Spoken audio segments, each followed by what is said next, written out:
Introduction तो आपका क्या ही करे, आप इतने मशहूर आदमी, दुनिया के सबसे मशहूर आदमी कुल्लू, क्या बात, आप पॉडकास्ट बोलो वो ट खत्म होता है कुल्लू से, वो पॉडकास्ट उल्लू बन जाता है भाई। वो एक बार बताओ, कोई 1.5-2 और पॉडकास्ट बचे हैं जो रह गए, उनसे बात करवा दें हम आपकी, कुछ रह गई कसर तो बस जो रह गए थे वही निपटा रहा हूँ इस बार दिल्ली आके। भाई हम लास्ट है लाइन में यार, इतनी कम इज्जत है हमारी। नहीं लास्ट नहीं भाई, शो स्टॉपर बोलते हैं। अरे ये भाई शाम तो पूरा कुल्लू भाई, ऐसे ये उसी में तो खा रहे हैं भाई, और क्या, वरना ना शक्ल है ना इंग्लिश है ना कुछ है। जो थोड़ा बहुत इधर उधर पढ़ पढ़ा के कुछ आ गया है पिक्चरें देख के। ब्रो मतलब आई जस्ट फील लाइक जब तक गोविंदा की वो पिक्चरें चल रही थी ना, कितना सही टाइम था, कितना सही टाइम था वो। आज जब ये मूर्ति है, मैं ये कह रहा था फैयाज टक्कर वाली याद आ गई मेरे को। ओशो को रजाक खान बना दिया भाई, ओशो को। फैयाज टक्कर भाई, बहुत टक्कर भाई, वो एरा था भाई बॉलीवुड पिक्चरों का, क्या एरा था भाई। मैं डेविड धवन साहब से मिला। अच्छा, हाँ, आई मेट हिम। तो मैं आई हैव रिटन 2 फिल्म्स और उन्हीं के चक्कर में मैं घूमता रहता हूँ। तो मेरा मेजर काम पिक्चरें लिखने का है। तो उसके एक किसी उसमें होगा कि डेविड धवन से मिल सकते हैं आप, मतलब उनको पिक्चर सुनानी है। मैं कहा कि भाई ये मौका मैं छोड़ देता, मैं बहुत बिजी था। मैं कहा सारी काम छोड़ो, डेविड धवन से मिल जाएगा। मेरे डेविड धवन मेरे पैशन है भाई, मतलब मेरे को बचपन में इतना एंटरटेन उनकी पिक्चरों ने किया है भाई। उनकी पेंटिंग रख के सोता हूँ छाती भाई, मुझे इतने पसंद है वो। भाई मुझे नहीं मालूम उनकी पिक्चरों में क्या, ये खैर डेविड धवन की पिक्चर नहीं है ये। लेकिन आप YouTube पे जा ले, फैयाज टक्कर YouTube पे ले, YouTube पे। हाँ, अरे हाउ टू बिकम रिच लगा दिया तुमने, सतीश रे का। इतना पैसा कभी मत कमाओ यार कि मजे करने पड़े। बताओ। हाँ, इसकी शॉर्ट पे जा यार, क्योंकि ना ये पूरा नहीं देख पाएंगे 15-16 मिनट। हाँ, फैयाज टक्कर नीचे भाई, ये तो फैयाज टक्कर की वो बना रखी है। ये फर्स्ट वाला ऊपर। हाँ यही हाँ, ये प्ले कर दे। हाँ भाई, जिसको पता है भाई कमेंट में लिखना भाई, ये बात ऊपर से बंद है YouTube के उस पे। हाँ, मार के दीवार में इतना बड़ा खड्डा किया, फिर भी पूछता है फैयाज टक्कर, अभी जमीन में खड्डा करके तो इसमें ये होता है कि इसके आगे वाले सीन में होता है कि एक रास्ते से ये आ रहा होता है, तो गोविंदा एक साइड पे देख रहा होता है। गोविंदा फैयाज टक्कर को लेके आता होता है कादर खान, और कादर खान एक साइड पे देख रहा होता है और फैयाज टक्कर एक रोड पे देख रहा होता है। और इधर से गोविंदा आ रहा होता है और इधर से एक पतला सा आदमी आ रहा होता है। तो कादर खान कहता है कि अरे यही आ रहा है, और ये कहता है अबे ये है, और ये कहता है अरे उड़ा दे, अरे रुक जा, पास आने दे, उड़ाऊंगा। कह रहा है कोई लॉरी है क्या, आण दे, मार खा के रुकेगा क्या? यही कर रहा है, आण दे लगाने वाला सीन, पहला वाला सीन। बेन गली पे तो मैं खड़े लाऊं ना, देख रहा हूं ना उसको यार। हाँ चल ठीक है, मैं देखता हूँ भाई। ये है क्या? हाँ यही है। अबे ये है। अबे क्या करता है ये, मरियल को तो ये भी मार देगा। असली वाला ये आ रहा है।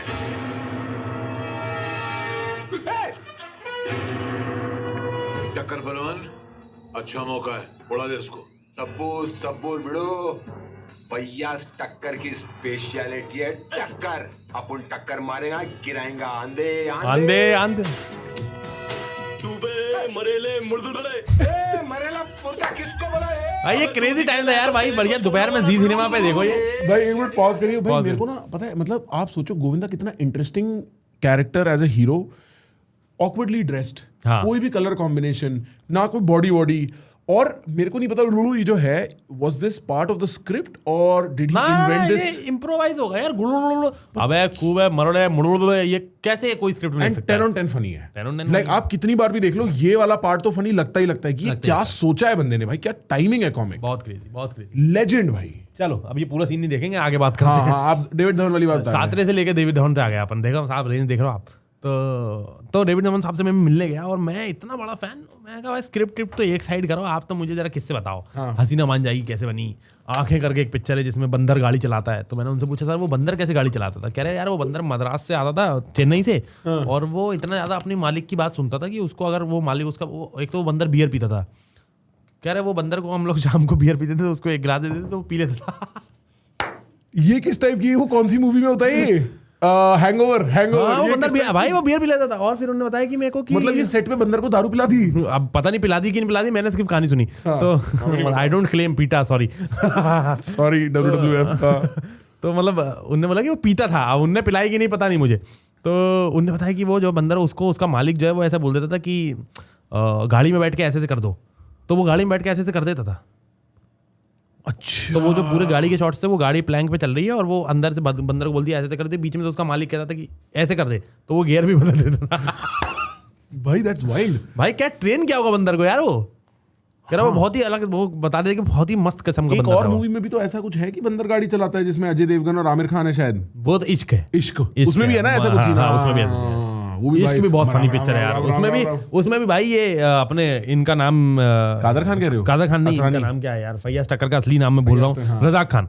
रज़ाक खान का एक सीन है जिसमें वो हैदराबादी नवाब रहते हैं और वो मूर्ति उल्टी लगा देते हैं। अच्छा। मॉल में, मॉल का बहुत फेमस सीन है इसका। तो वो मूर्ति गिरा देते हैं, वो मूर्ति खरीदने आ रहे होते हैं और आमिर खान से मूर्ति टूट जाती है दौड़ते दौड़ते। तो आमिर खान जैसे तैसे मूर्ति लगा देता है। तो अब उसका है कि वो उसके बूब्स एक साइड पे हैं और भी एक ही साइड पे। ओह अच्छा। No I don't remember that. Basic slapstick comedy. और बहुत ही इंटरेस्टिंग एरा ऑफ कॉमेडी था ये वाला। मतलब इसमें जो कॉमेडी हो रही थी मेरे को याद है एक इसमें शायद जिसमें ये रेस्टोरेंटर होता है कादर खान, उसका अपना होटल, वो दूल्हे राजा, ये दूल्हे राजा है। बहुत बेसिक पिक्चर है कि वो उसका ढाबा होटल के अंदर होता है, उसका ढाबा कैंसिल कराने के चक्कर में रहता है और वो बार बार उसको परेशान करता है। और वो उसमें बिजली के खंभे पे चढ़, जॉनी लीवर बिजली के खंभे पे चढ़ा, क्लास। उसके सर पे टकले के सर पे बड़बड़ बजा जाते हैं ब्रो, क्लास भाई। मतलब वो एक अच्छा। और उसमें मुनीश बहल का कैरेक्टर होता है ना जो हमेशा विलन, वो बिगड़ा हुआ बच्चा, हाय डैडी मेरे को शराब पीनी है डैडी, वो वाला character bro, classic Bollywood era. तो दूल्हे राजा का वो क्लोजर उसका यही है कि उसके कि रवीना टंडन को शादी करनी होती है मोनिश बहल से। लेकिन उसका बाप कहता है कि मैं इससे तेरी शादी नहीं कराऊंगा, तू मेरे किसी दुश्मन से भी बोलेगी उससे मैं तेरी शादी करा दूंगी। राइट। और वो इससे इश्क लड़ाती है गोविंदा से, क्योंकि सबसे बड़ा दुश्मन कादर खान का गोविंदा है। और वो गोविंदा क्या बोलते हैं, गोविंदा से इश्क लड़ाती है और फाइनली बोलती है कि डैडी मुझे गोविंदा शादी करनी है। वो कहती है कि गोविंद कादर खान कहता नहीं इससे तो नहीं कराऊंगा। कह रहे आपने तो कहा था, तो कहता ठीक है तेरे पुराने वाले से शादी कराऊंगा। तो वो यूज करती है गोविंदा को to get back with Monish Bahl. और गोविंदा का एकदम हार्ट ब्रेक होता है और फिर Monish Bahl turn out to be like a very bad guy. हाँ वो सीन भी मेरे को याद है जब वो एक लड़की को प्रेग्नेंट करके फेंक रहा होता है बाहर की, और वो कादर खान उसका बाप खड़ा होता है, ये क्या हो रहा है, और वो लड़की को अरे जाए यहाँ से। राइट। ये मतलब उसकी स्टोरी भी अच्छी है कि विलनरी भी दिखाओ तो इतनी बेशरम विलनरी दिखाओ कि आदमी कंफ्यूजन में ना रहे, ग्रे कैरेक्टर नहीं होता कुछ। और वो हाँ बोल रहा है कि वो खुद कह रहा है हाँ ये पेशा है मेरा, मैं लड़कियों को इस्तेमाल करके छोड़ देता हूँ। That's what I mean। आप एडमिट कौन करेगा यार ऐसा, जो ऐसी हरकत करेगा वो ये थोड़ी बोलेगा हाँ ये करता हूँ मैं। वो तो ये बोलेगा कि मेरे से गलती हो गई। नहीं बॉलीवुड में आप बुरे आदमी हो तो आप बोलोगे बुरे भाई, आप कुछ नहीं रोक सकते। But Bollywood the comedy movies all the way up until Bhagam Bhag bro. So there was Rishikesh Mukherjee era, Kishore Kumar Rishikesh Mukherjee era. फिर उसके बाद आया अपना डेविड धवन एरा, डेविड धवन गोविंदा 10 साल 90s फुल लिया जरा। फिर आया प्रियदर्शन एरा, हेरा फेरी से प्रियदर्शन एरा। तो हेरा फेरी, फिर दे दनादन, फिर भागम भाग, फिर हलचल, फिर हंगामा, फिर मालामाल वीकली। और ये चला आखिरी सबसे फनी पिक्चर आई थी आपकी भागम भाग वॉज द लास्ट। अच्छा that kind of funny picture की वो comedy of errors and everybody is funny. उसमें भी रज़ाक खान है, उसमें भी शक्ति कपूर है, उसमें वो प्रियदर्शन की पूरी सेम कास्ट होती है ना कि मनोज जोशी, जैसे अक्षय कुमार, हीरोइन बदलते रहते, लेकिन सारी हंगामा में, हलचल में, आपके हेरा फेरी में, आपके दे दनादन में, आपके भागम भाग में परेश रावल है, शक्ति कपूर है। परेश रावल भागम भाग में हाका है जिसको बार में लेने जाते हैं, वो पद्मिनी रज़ाक खान हाका है। हाँ रज़ाक खान हाका है और वो लेके और शक्ति कपूर वो है। ठीक है। मनोज जोशी हंगामा में जो है वो है कचरा सेठ नहीं, जो कौन हंगामा में कौन? मनोज जोशी बता रहा हूँ मैं। हंगामा में जो यार एक पुलिस वाला आता है आखिरी में जो राजपाल यादव को लेके जाता है उस लॉज से, जो दे दनादन में उसका वो नहीं रहता समझी मनोज जोशी की। समझ गया जो इसमें मनुभाई गांधी बनता है भागम भाग। मनुभाई गांधी है, मनुभाई गांधी है। तो वो तो उनकी सेम स्टार कास्ट रहती है, वो अलग अलग पिक्चरों में अलग अलग रोल करते हैं। राजपाल यादव हर पिक्चर में है, तो ऐसा तो वो उनकी सेम स्टार कास्ट चली और बढ़िया उन्होंने इतनी फनी पिक्चर बनाई। तो वो एक आखिरी एरा। फिर रोहित शेट्टी कॉमेडीज भी एक टाइम तक उन्होंने स्टेज किया। ऑल द बेस्ट बहुत फनी है, गोलमाल 3 तक बहुत फनी है।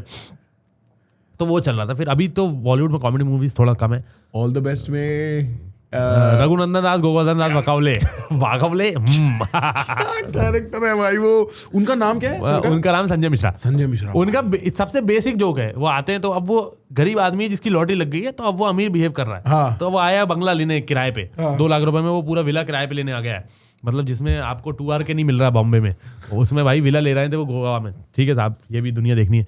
लेकिन वो आते हैं, वो कहते हैं कि वो अजय देवगन और ये लोग कहते हैं कि सर कॉफी लेंगे, ब्लैक कॉफी, कोई दूसरा कलर नहीं है। जो आज मेरा है वो कल तेरा है, परसों भी मेरा ही रहेगा। डोंट डू बेटा, डोंट डू चिल। भाई उसके इतने सटल जोक्स है ना भाई, बेसिक जोक्स हैं कि उसमें जब वो ढोंडू को बता रहे हैं कि संजय दत्त क्यों पागल हुए, तो संजय दत्त को बता रहे हैं ढोंडू पागल हो गया है, और ढोंडू को बता रहे हैं कि संजय दत्त पागल हो गया है। तो वो कहते हैं कि इनने जो है इनके 6 बंगले थे संजय दत्त के, और इनने युवराज वाले मैच पे लगा दिया हर बंगले की एक भी छक्का नहीं पड़ेगा, और जैसे जैसे छक्के लगते गए इनके सारे बंगले नीलाम होते गए। फिर उसके बाद से पागल हो गए बड़े भैया, और पूरे टाइम दिन भर बंगला बंगला बंगला, समझ में नहीं आता हिंदी बोल रहे हैं या बंगला।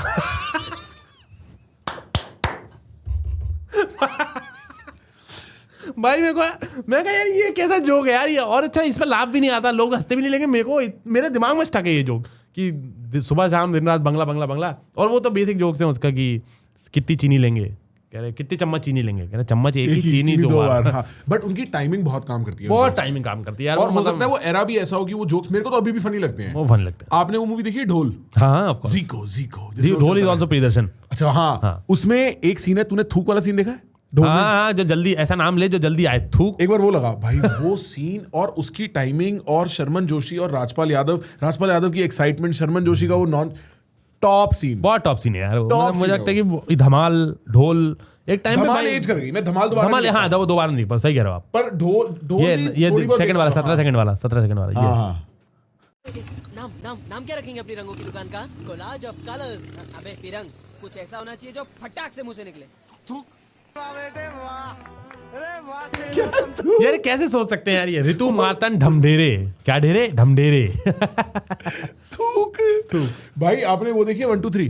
1 2 3? अरे यार 1 2 3 क्या पिक्चर है उसकी जो शायरी है ना मनोज पाहवा की पिक्चर में, ओ हो भाई, बंदूक से निकला हुआ फलाद और पेट से निकली औलाद वापस नहीं जाते। हाँ ऐसा ही कुछ है उसमें। पेट से निकला हुआ जुलाब, पेट से निकला हुआ लगा हुआ जुलाब, और ऐसा कुछ चलता है उसमें। हाँ वो वापस नहीं आते। हाँ और ऐसा वाला वो उसमें यार, उसमें इतना क्रेजी यार, मैं बता नहीं सकता मेरे को क्या क्या याद रहता है, मेरी मेमोरी में क्या क्या है। तो ठीक है, उसमें बेसिक 1 2 3 का फॉर्मेट है कि उसमें 3 बैग्स हैं, एक में डायमंड्स हैं, एक में कैश है, और एक में इनके, क्योंकि एक अच्छे बनियान बेचते हैं परेश रावल, तो उनका भी एक कैरेक्टर अलग है। वो कहते हैं ये खुराना का माल है, अरे वो कहता है मेरा माल है, कह रहे नहीं मैं ब्रा की बात कर।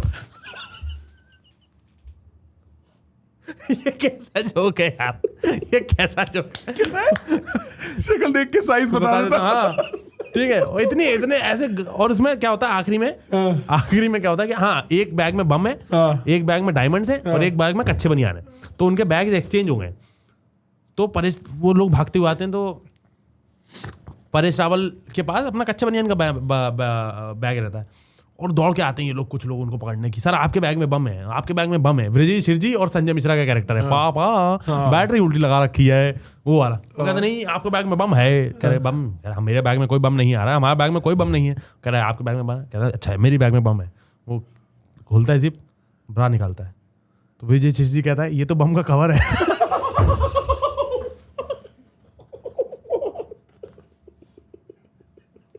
ये जो पता नोटिस भी नहीं हुआ होगा भाई यार, मेरे दिमाग में पता नहीं कहाँ से ये सब मेमोरी है भाई, और मैं सोच रहा हूँ ये क्या जोक लिखा होगा यार ब्रो।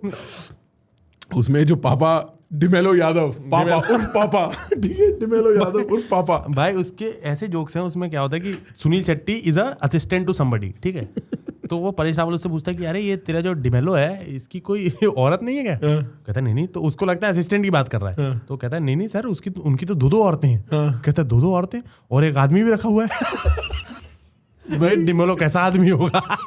डिमेलो यादव जब भी एंट्री लेता है, उसके कैरेक्टर, मेरे को उसका आदमी का नाम नहीं पता, वो जब भी एंट्री लेता है पीछे गाना बजता है एवरीबॉडी से बैन द टकास। हाँ एवरीबॉडी से बैन द टकास। उसमें भाई उसमें जो इनका कैरेक्टर है अपने वसूली भाई का, हाँ वसूली भाई, वही तो डिमेलो यादव है। डिमेलो यादव। और उसमें एक और कैरेक्टर है जो आता है MM मुंडे, वो MM मुंडे मुरली मनोहर मुंडे ना ज्यादा नाकाम बबल गम ये उसका तकिया कलाम था जब आता है।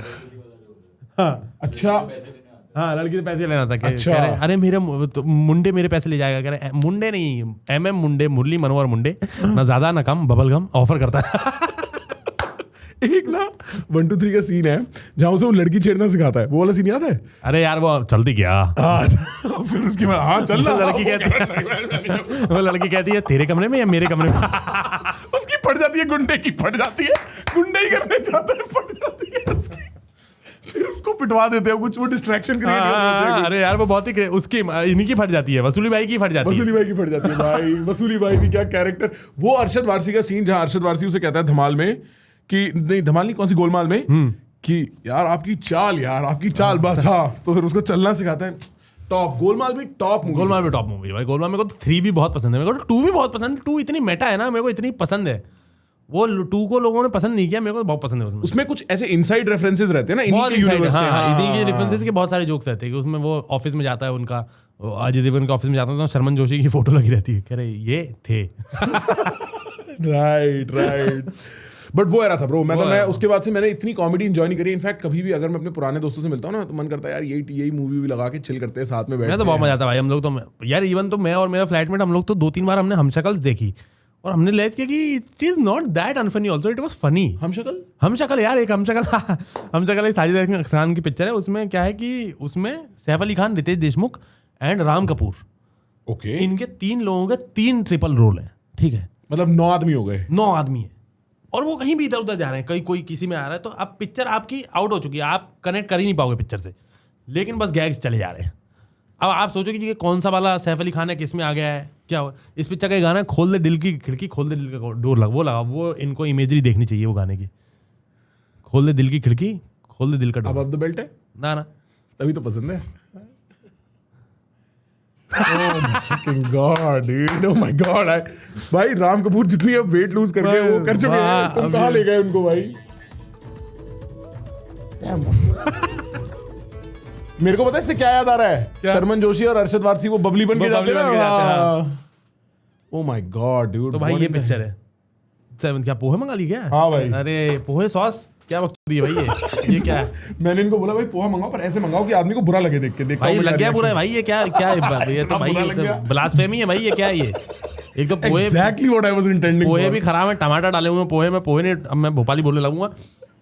बहुत ही घटिया पोहे हैं ये, इनको बोलते हैं पहली बात तो दिस इज कॉल्ड नंगे पोहे। उसको बुलाओ, गोविंद को डांट पड़वाओ। इट इज कॉल्ड नंगे पोहे। नंगे पोहे मतलब? नंगे पोहे मतलब इसमें गार्निशिंग नहीं कुछ भी, इसमें सेव नहीं है, इसमें जीरा मन नहीं है, इसमें प्याज भी पोहे में अंदर से डाल दी गई है। इसमें इन्होंने वो भी डाला है, अनार भी डाला है भाई। अनार ठीक है, अनार डाल सकते हैं, लेकिन वो गार्निशिंग में डालते हैं, इन्हें पकाने में डाल दिया तो स्टीम से प्याज जो है वो थोड़े सॉगी हो जाते हैं, विच इज नॉट गुड। आपको प्याज पोहे वाले चाहिए करारे और मतलब छोड़ो क्या कॉमेडी पोहे का ठेला लगाओ भाई। सैड पोहा है भाई ये, मैं खाने की जरूरत नहीं है भाई। नहीं है ना, ये सिर्फ आपको तंग करने के लिए मंगवाए थे इन्होंने। हो गया। हाँ ठीक है, अच्छा लगा भाई। आप क्या बता रहे थे? हाँ मैं बता रहा था, एक तो भाई मर्द जात ऐसी कुत्ती है ना कि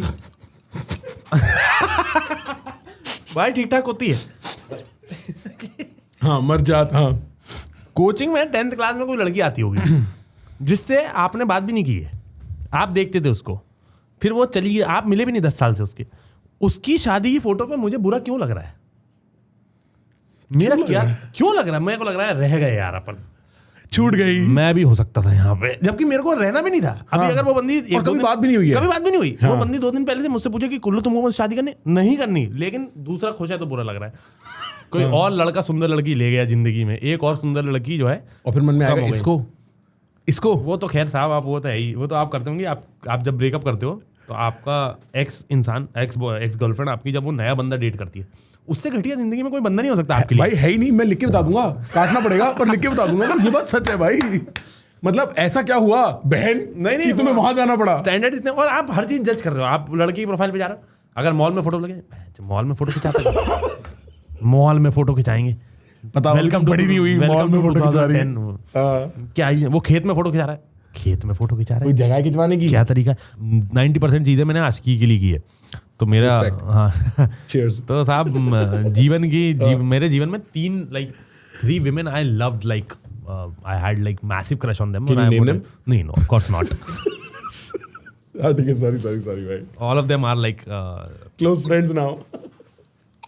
Are they married yet? Some of them. Has it hurt? Of course. किसी रात 2 बजे तक पिया? अरे साहब किसी काफी बंदी नहीं हुई शादी के बाद अभी साला बहन जो एक तो यार डिवाइडिंग ऑफ द टॉपिक, शादी का सीजन चल रहा है, इतना मुश्किल है ना भाई, इतना मुश्किल चल रहा है ना भाई। कहाँ से बात आई थी ये? हम बात कर रहे थे इन जनरल की आप जब अपनी एक्स के यूरोप ट्रिप तो उन्हीं में से यूरोप ट्रिप कहाँ? ठीक है यूरोप ट्रिप जो बात करनी है मैं डाउन हूँ भाई, मेरे को कोई फर्क नहीं पड़ता, मेरे को सुनना है। हाँ बताओ भैया, आदमी पॉडकास्टों में लेके आता सामान, वही सुने आप। सोच के आए थे रास्ते में नोट्स बना लो। नहीं इसको साले को यही बताएंगे। हाँ, इससे ज्यादा पूछेगा, देखो बोलना कुछ भी है, सॉस मार देंगे। मैं कुछ भी बोलूँ आपने तो हंसना ही है। यूरोप ट्रिप पे आ जाओ यार।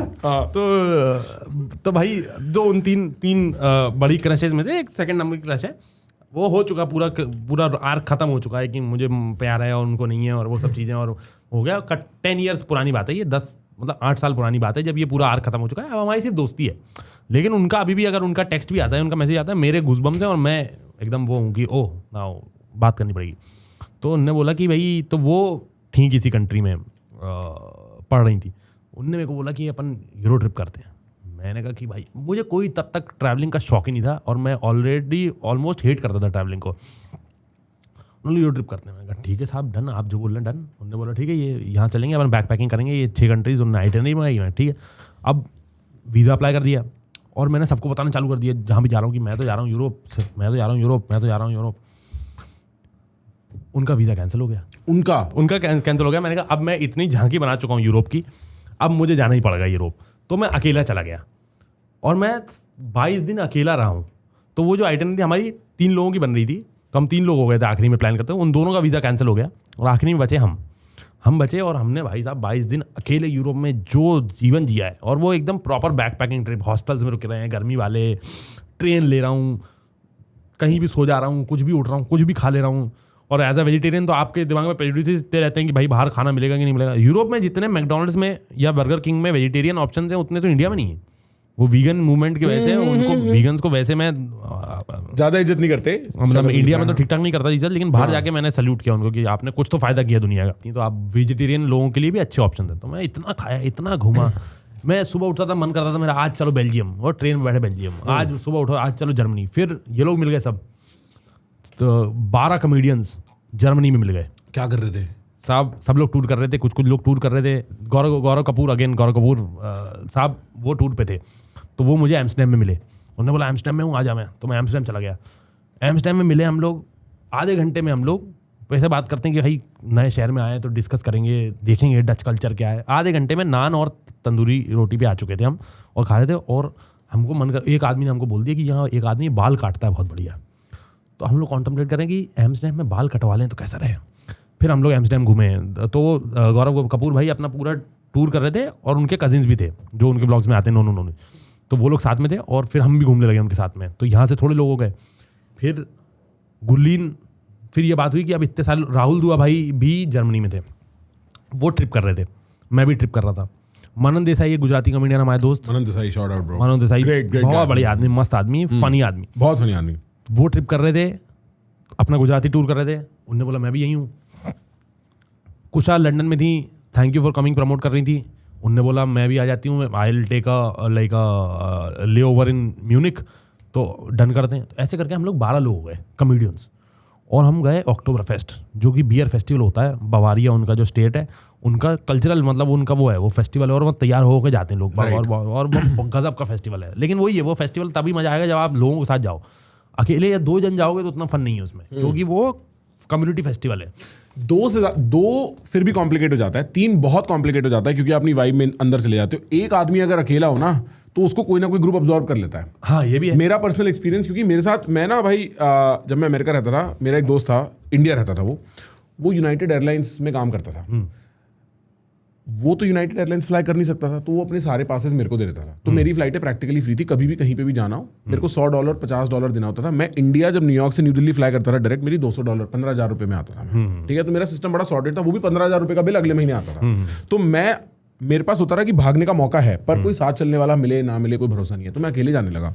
और मैंने अकेले जाके जो रियलाइज किया कि आप जिस टाइप के लोगों से मिलते हो और जिन सर्कमस्टेंसेज में आप होते हो ना, वो आप 2 आदमी में कभी नहीं होते। Of course. और शादी के बाद या रिलेशनशिप में होने के बाद या स्पेशली अगर आप एक लड़की के साथ ट्रैवल कर रहे हो, आप उन सर्कमस्टेंसेज में कभी नहीं होने वाले, क्योंकि आप उतना डेंजर ले ही नहीं सकते भाई। आप अगर किसी के साथ ट्रैवल कर रहे हो तो आप तो वही हो, आप फिर टूर मैनेजर ही हो। बिल्कुल। कि आपको सारी चीजें देखनी कि भाई डिनर हो गया कि नहीं हो गया, कितने बजे रिजर्वेशन मिलेगा, सारी चीजें प्रॉपर आप मैनेज करके चलते हो। पर फिर भी जैसे आप ना, मतलब at least since I started travelling with my fiancee, तो हम लोग I try to make it कि भाई यहाँ खर्च लेंगे। हाँ ऑफ कोर्स। पहले मैं $4 रात के किसी बिल्कुल छोटे से बिस्तर में ही रात को सो गए भाई, पता नहीं पहाड़ के किनारे देखी जाएगी, कल देखेंगे कहाँ उठ रहे हैं क्या नहीं उठ रहे हैं, किसी आइलैंड पे मिले हैं जी आज, फोन लग नहीं रहा माँ बाप को भी कोई टेंशन नहीं है।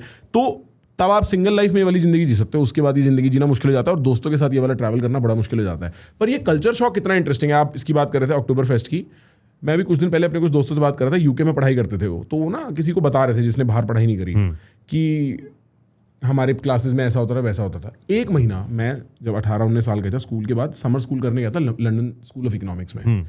4-5 हफ्ते की क्लास होती है और मेरे को एक एक्सपीरियंस चाहिए था कि मेरे को पता था मैं सीए में घुसने वाला हूँ। आई वांटेड टू सी कि क्या पढ़ाई होती है दुनिया में, ऐसा क्या नाम है, LSE बढ़िया स्कूल है। तो मैं चला गया, अप्लाई किया, हो गया।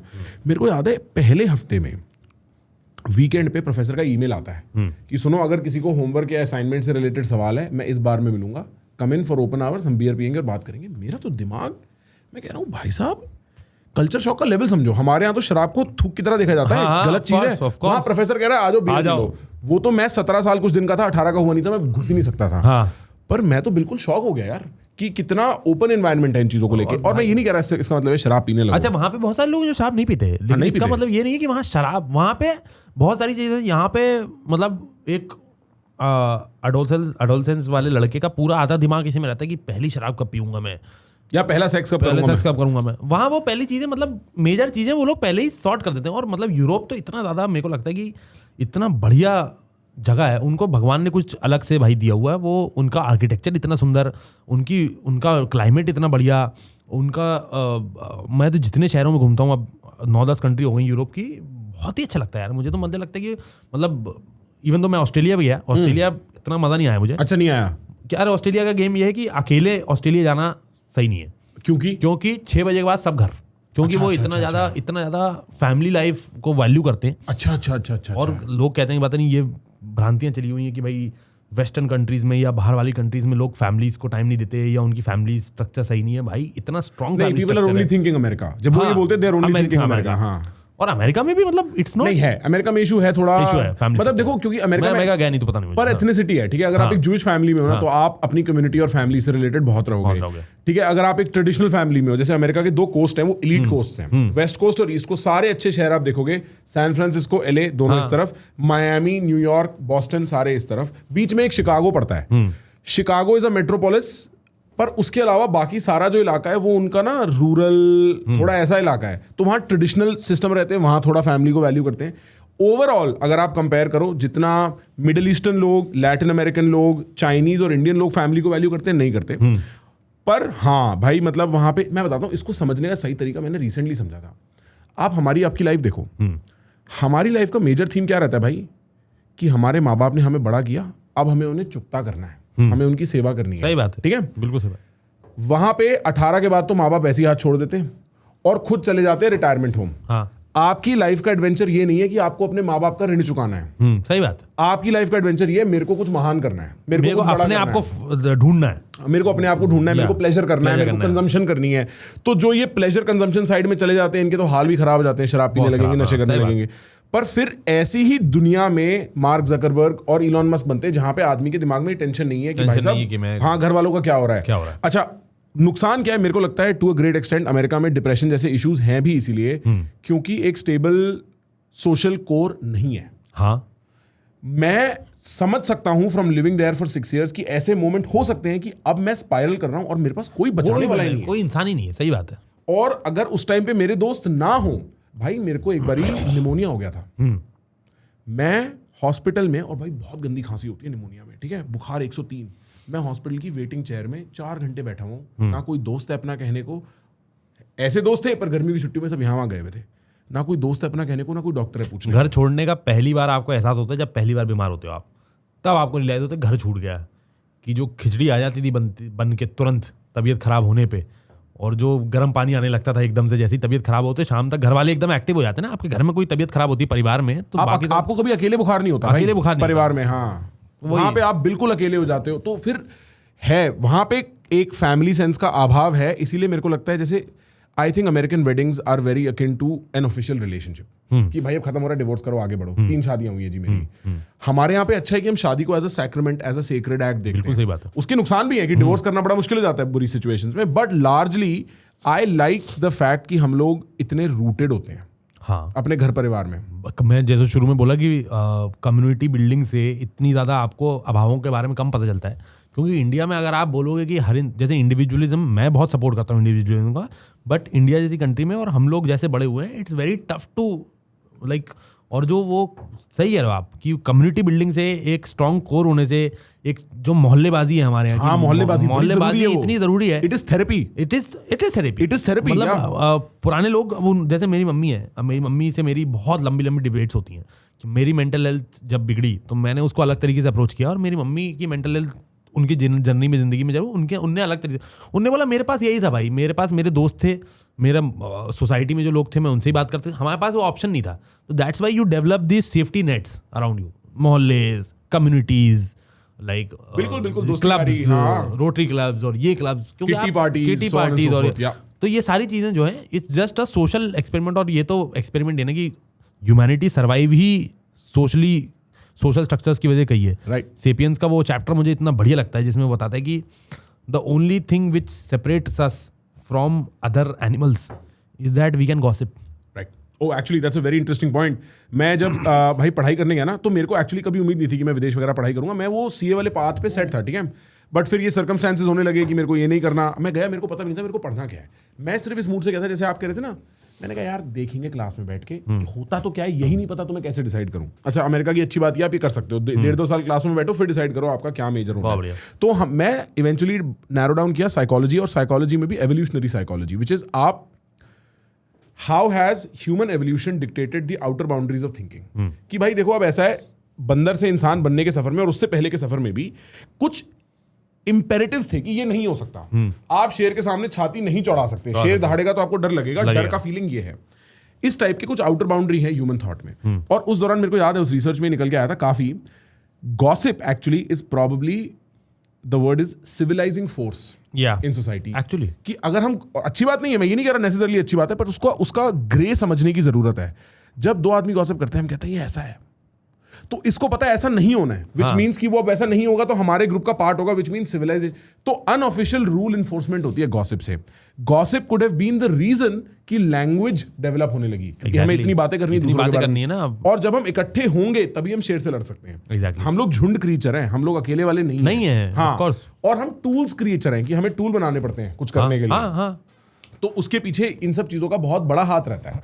एंड ये जो आप कह रहे थे सेपियंस में, हार्वर्ड की एक बहुत इंपॉर्टेंट स्टडी थी, 80 साल स्टडी करा उन लोगों को, क्या चीज डिटरमिन करती है कि आदमी कितना लंबा जिएगा। Smoking, non smoking, obese, non obese, this that, career, सब उन्होंने कर लिया, हैप्पीनेस वगैरह सब। And eventually they found out कि आपका सोशल स्ट्रक्चर कैसा है, that determines how happy you will be and how long you will live, something like that. Exactly भाई, आपके, मैं कह रहा हूँ कि जैसे अब आगे बातचीत लंबी चल जाती है तो मैं बताता हूँ। तो मेरे बड़े फेवरेट फिलोसोफर हैं, उनका नाम है सात्र, जी पॉल सात्र। ओके, मेरे को पेरिस इसलिए पसंद है क्योंकि वो रहते थे पेरिस में, और मैं उनकी, वो नॉवेलिस्ट थे टेक्निकली, वो नॉवेलिस्ट थे, बट उनकी एग्जिस्टेंशियलिज्म उन्हीं ने जो है फेमस किया, और उनका एग्जिस्टेंशियलिज्म इज वेरी फेमस। अब वो तो उसका जो टर्म है कि लाइक वो अलग है, लेकिन उनका एक प्ले है जिसका नाम है नो एग्जिट, ठीक है। तो वो प्ले का बेसिक फॉर्मेट ये है कि एक इंसान है, उसको बोल दिया कि भाई आपको, वो मर गया है और उसको नरक हो गई है, और उसको एक आदमी लेके जा रहा है। तो वो इमेजिन कर रहा है कि अच्छा नरक है उसको, और वो एक कमरा खुलता है और ऐसे ही कमरा रहता है, और बिना शीशे का और बिना विंडोज़ का और बिना क्लॉक का। तो वो कहते हैं कि अच्छा ये कोई वेटिंग रूम है? तो कहते हैं नहीं सर यही है। तो कह रहे ये कौन सा नरक है? कह रहे यही है। कह रहा अच्छा ठीक है। तो वो बैठ रहा था, कहता है ये तो बढ़िया, मज़े लग गए, नरक भी हो गया और ऐसा कुछ नहीं है। फिर 2 और लोग आते हैं, एक औरत आती है और एक होमोसेक्सुअल औरत आती है, ठीक है। तो अब ये 3 लोग हैं, एक औरत और एक होमोसेक्सुअल औरत। हाँ ठीक है, जी पॉल सार्त्रे है, नो एग्जिट। अब ये होता है कि अब ये तीनों बैठते हैं कि ये कहाँ आ गए हैं, क्या है ये 3 लोगों का, अच्छा ये है कि वो जो औरत है, जो स्ट्रेट औरत है, वो अपने लुक्स को लेके बड़ा she is like she used to be like very proud about it, sure. And now she does not have a mirror, so now she has to ask these guys every day कि how am I looking. अब आपका mood depend कर रहा है मैं कैसा लग रहा हूँ. आपका मूड अच्छा है तो आप बोलोगे बहुत अच्छे लग रहे हो, आपका मूड खराब है तो आप बोलोगे बहुत खराब लोगो. और ऐसे धीरे धीरे वो लोग बात करना चालू करते हैं कि हम ये क्या नरक है, ये तो नरक है ही नहीं और ये तो सही है. और वो लोग पहले दोस्ती करते हैं, फिर हंसी मजाक करते हैं, फिर एक दूसरे से डिस्कस करते हैं कि वाई आर यू हेयर, आपने ज़िंदगी में से क्या हुआ. तो वो अपनी अपनी ज़िंदगी के पार्ट बताते हैं कि मैंने ये किया था, मैंने ये किया था. तो एक दूसरे को जज भी कर रहे हैं कि भाई मैं तो गलत वजह से नरक में आ गई, लेकिन तुम्हारा वाला क्राइम था, तुमने जेन्युइनली क्राइम किया ये वो. और ऐसे करते करके अब उनने अपनी ज़िंदगी की सारी वल्नरेबिलिटीज़ एक दूसरे को बता दी और जो है सारी बातें कर ली और उनकी लड़ाइयाँ होने लगी. अब वो कलेश होने लगे कि ये वो गलत बात है ये वो. तो उसमें जो मेन गार्सी अगर जो मेन आदमी है उसको एक मौका मिलता तो वो दिमाग ख़राब हो गया उनका ना, कि आपने सामने वाला आपको ख़राब चीज़ें बोल रहा है, आप निकल नहीं सकते इस कमरे से और घटिया. उसको एक मौका मिलता है कि निकल जाओ. तो उसका एक उसकी लाइफ का एक प्रॉब्लम रहता है कि उसको लाइफ में वॉर छोड़ के आ गया होता है वो एक बार. तो उसको पूरी ज़िंदगी सब लोग फट्टू बोलते हैं.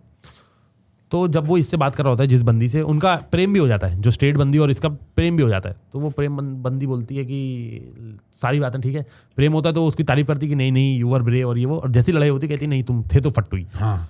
उसी टाइम पे उसको निकलने का मौका मिलता है. वो नरक से निकल रहा होता है लेकिन वो कहता है कि नहीं यार मैं फट्टू तो नहीं था, और वो वापस आके फिर डिबेट करने लग जाता है. और इसका एंड होता है. और इस प्ले ने बहुत बड़ी लाइन दी है दुनिया को कि हेल इज अदर पीपल. ठीक है, तो hell is other people as in कि अगर आपके आसपास के लोग खराब हैं, अच्छी सी अच्छी जगह भी खराब है. और आपके आसपास अगर बढ़िया लोग हैं तो खराब से खराब विपरीत परिस्थिति में भी आपको मजा आएगा. आपके साथ कितनी बार हुआ होगा आपके 4 लौंडे दोस्त ने और कूड़े में बैठे हैं भाई साहब, कूड़े में बैठे ऐसी तैसी हो रही है, जिंदगी खराब चल रही है, हंसी ठट्टा चल रहा है, मजा आ रहा है. जैसे मैं जिस कॉलेज में गया हूँ, मुझे नहीं लगता कि अगर मेरे को कोई सब्जेक्टिवली वो कॉलेज दिखाए ऑब्जेक्टिवली और बोले कि इस जगह पे तुमको मज़ा आ सकता है, बोलूँगा कैसे मज़ा आएगा यार. यूनिफॉर्म पहन के बस में कॉलेज जा रहे हैं, 9 घंटे धूप में बैठे हुए हैं ये कलचुरी नगर गांव में भोपाल के पास में, और सिर्फ इंजीनियरिंग पढ़ रहे हैं जो पढ़नी भी नहीं है.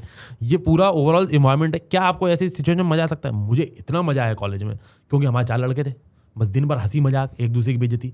तो ये hello is other people, heaven is other people. तो ये मैंने प्ले पढ़ा, मेरा दिमाग घूम गया. हेवन इज एक दूसरे की बेइज्जती. हाँ, 4 लौंडे बैठ जाए, 4 लौंडे दोस्त लगे. मैं आप शो पे आओगे मेरे तो बताऊंगा, मैं पूरा वो करता हूँ कि भाई लौंडा एनर्जी जो है वो पूरी ही उसका प्रिंसिपल यही है कि अपने को अच्छा कुछ नहीं करना, दूसरा कुछ अच्छा कर रहा है तो उसको कीचड़ में कैसे लेके आए. भाई मेरे को कोई फर्क नहीं पड़ता. मेरे दोस्त, मैं चाहता हूं मेरे दोस्त बहुत अच्छा करे, लेकिन गाली देने का अधिकार मेरा है. तूने अगर रोकने की कोशिश करी, औकात याद दिला दूंगा. वो तो है ही भाई, वो तो है ही, साफ बात. तो तू क्या हीरो बन रहा है भाई? और वही हाँ, तू हीरो मत बन. वही मैं उसमें कि लड़कियां दोस्ती करती हैं तो सोचती हैं कि मेरी शादी में एज अ ब्राइड्समेड कौन लड़की अच्छी लगेगी, वो उस हिसाब से दोस्ती करती है. लड़के दोस्ती करते हैं कि थाने में कौन बैठ सकता साथ, कौन सा कंधा दे सकता है टूटने के बाद, मतलब कौन हॉस्पिटल में बैठेगा. मैंने एक सुना था कि इफ यू आई मे मिसस्टेटेड कि अगर आप एक कमरे में 4 लड़कियों को बंद कर दो और उनको गैसोलीन और लाइटर दे दो तो वो एक दूसरे को जला देंगी, और अगर आप एक कमरे में 4 लड़कों को बंद कर दो और गैसोलीन लाइटर दे दो खुद को जला देंगे. ये डिफरेंस होता है. Very true. हम बंदर होते हैं भाई, हमें समझ नहीं आता क्या करें होए, कुछ कलेश करते हैं. और मतलब लॉन्डो को जो ओल्ड मंक भी चाहिए होती है ना, वो सिर्फ कहने के लिए चाहिए होती है, उसका कोई पर्पस नहीं होता. हाँ. बिना ओल्ड मंक के भी लड़के सेम ही है. हाँ, और सिर्फ ये कह रहे होते सुन. हाँ, मैंने तेरे को ये बोला, बुरा तो नहीं लगा ना? अगर बुरा लग गया तो और बोलूंगा. तो भाई ऑफ कोर्स भाई, मैं अब फिर वही कहानी में जो कहानी सुनाई मैंने, ये तब जो यूरोप वाला मामला, ये तब मेरा वो चल रहा था कि मेरा सैड फेज हार्ट ब्रेक चल रहा था उस टाइम पे जब मैं कॉलेज में होता था. ठीक है.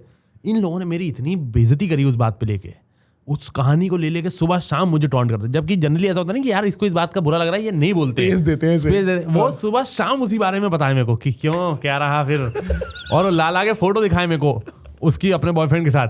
सही है भाई ये रेस्टोरेंट बढ़िया लग रहा है आजकल. तो भाई मेरे को निकलने उनने बोला तो वो, लेकिन वो एक टाइप की वो है कि आपको उतना नॉर्मलाइज कर दिया कि फिर आपको बुरा लगना ही बंद हो गया, फिर आप भी उस पर जोक्स करने लगे. तो ये डिसेंसिटाइज जाता है. ये मैं कह रहा हूँ अनहेल्दी है या जो भी है, मेरे लिए तो काम कर गया था भाई. ब्रो देखो मतलब हाँ हो सकता है, मुझे पता नहीं भाई, किसी के लिए वर्क करता नहीं, किसी मेरे को तो इन 4 लड़के मेरे हराम जादे हैं, बिल्कुल कोई अच्छे इंसान नहीं है वो लोग. लेकिन उन्होंने ये अच्छा किया था कि उस टाइम में मैं बहुत ही डल हो चुका था, और उन्होंने इस बात में जोक करके, अभी भी जोक चलता है उस बारे में.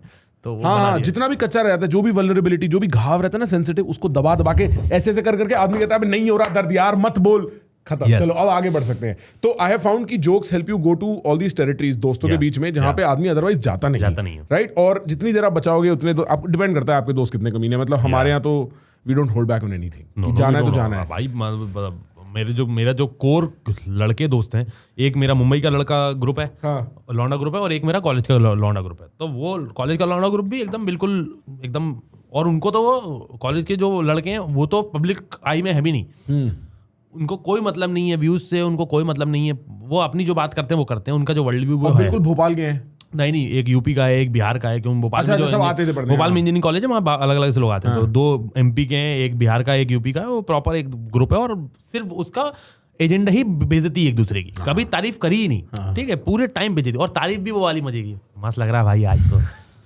मतलब आपको समझ आएगी सामने वाला बेइज्जती ही कर रहा है, ठीक है। तो ये वाली तो नहीं कह सकता ये वाली बात, ठीक है, सच वाली तो नहीं। तो ये, और एक फिर मेरा बॉम्बे का जो लौंडा ग्रुप है वो है जाकिर भाई, गोपाल जी, गोपाल दत्त, एक्सट्रीमली फनी, कुमार वरुण भाई। ये हमारा एक हॉस्टल गैंग इसको बोलते हैं, जाकिर भाई के घर को हॉस्टल बोलते हैं क्योंकि सब लोग वहाँ चिल करते हैं। तो हॉस्टल गैंग है, उसमें सब लोग हैं। वो भी एकदम भाई जब साथ में बैठते हैं तो मुझे लगता है कि एज अ मैन एटलीस्ट हफ्ते के 2 दिन लड़कों के साथ आपको बिताने चाहिए, तो वरना आप तभी सही रहोगे। राइट। बट मैं उस पर ही कह रहा था, आई हैव हैड एक्सपीरियंसेस। जब मैं थोड़ा और छोटा था, स्कूल में था, तब भी हमारा ऐसे वुल्फ पैक होता था, जैसे वुल्फ पैक था उसका नाम।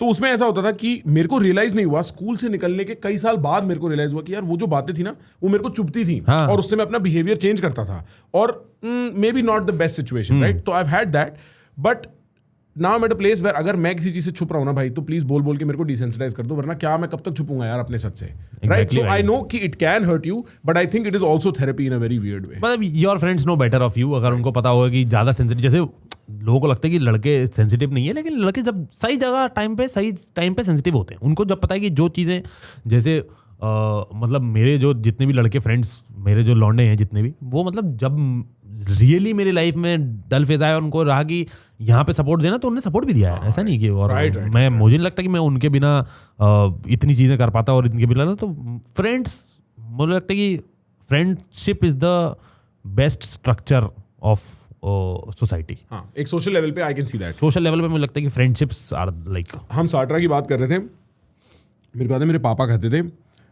शायद सार्ट्रा की लाइन है ये, child is the father of man. Check कर, ये सार्ट्रा की है, कामू की है, किसी की है, और मेरे को समझ नहीं आता था, but as I have grown older मेरे को समझ में आने लगा है कि आदमी को लगता है होगी चाइल्ड फादर, क्या बोल रहा है, child is the father of man, child is the father of man. हाँ, और वही ना, क्योंकि सुनने में थोड़ी अनइंट्यूटिव है। किसकी है? वर्ड्सवर्थ की। अच्छा, वर्ड्सवर्थ की है। हाँ।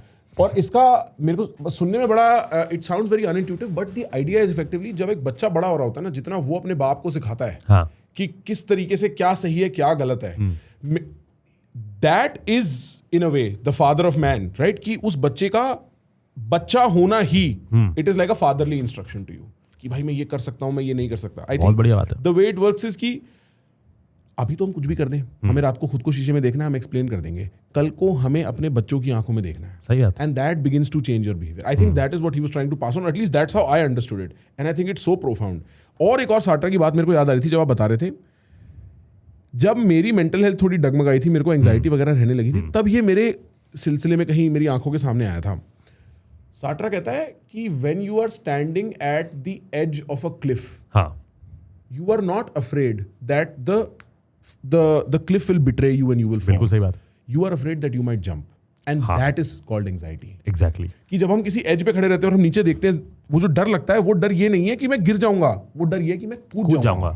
तो एंग्जाइटी से यार मेरा तो 4 साल I was like badly anxious, और like I took medicines also, और 4 साल मेरे क्या मतलब फुल बेंजो? हाँ, मतलब आई डोंट रिमेंबर क्या क्या मेडिसिन लेता था, but it was anxiety, clinical anxiety थी, प्रॉपर एंग्जाइटी थी, मतलब फंक्शनल एंग्जाइटी थी, जिसमें मेरा EQ बहुत कम हो गया था।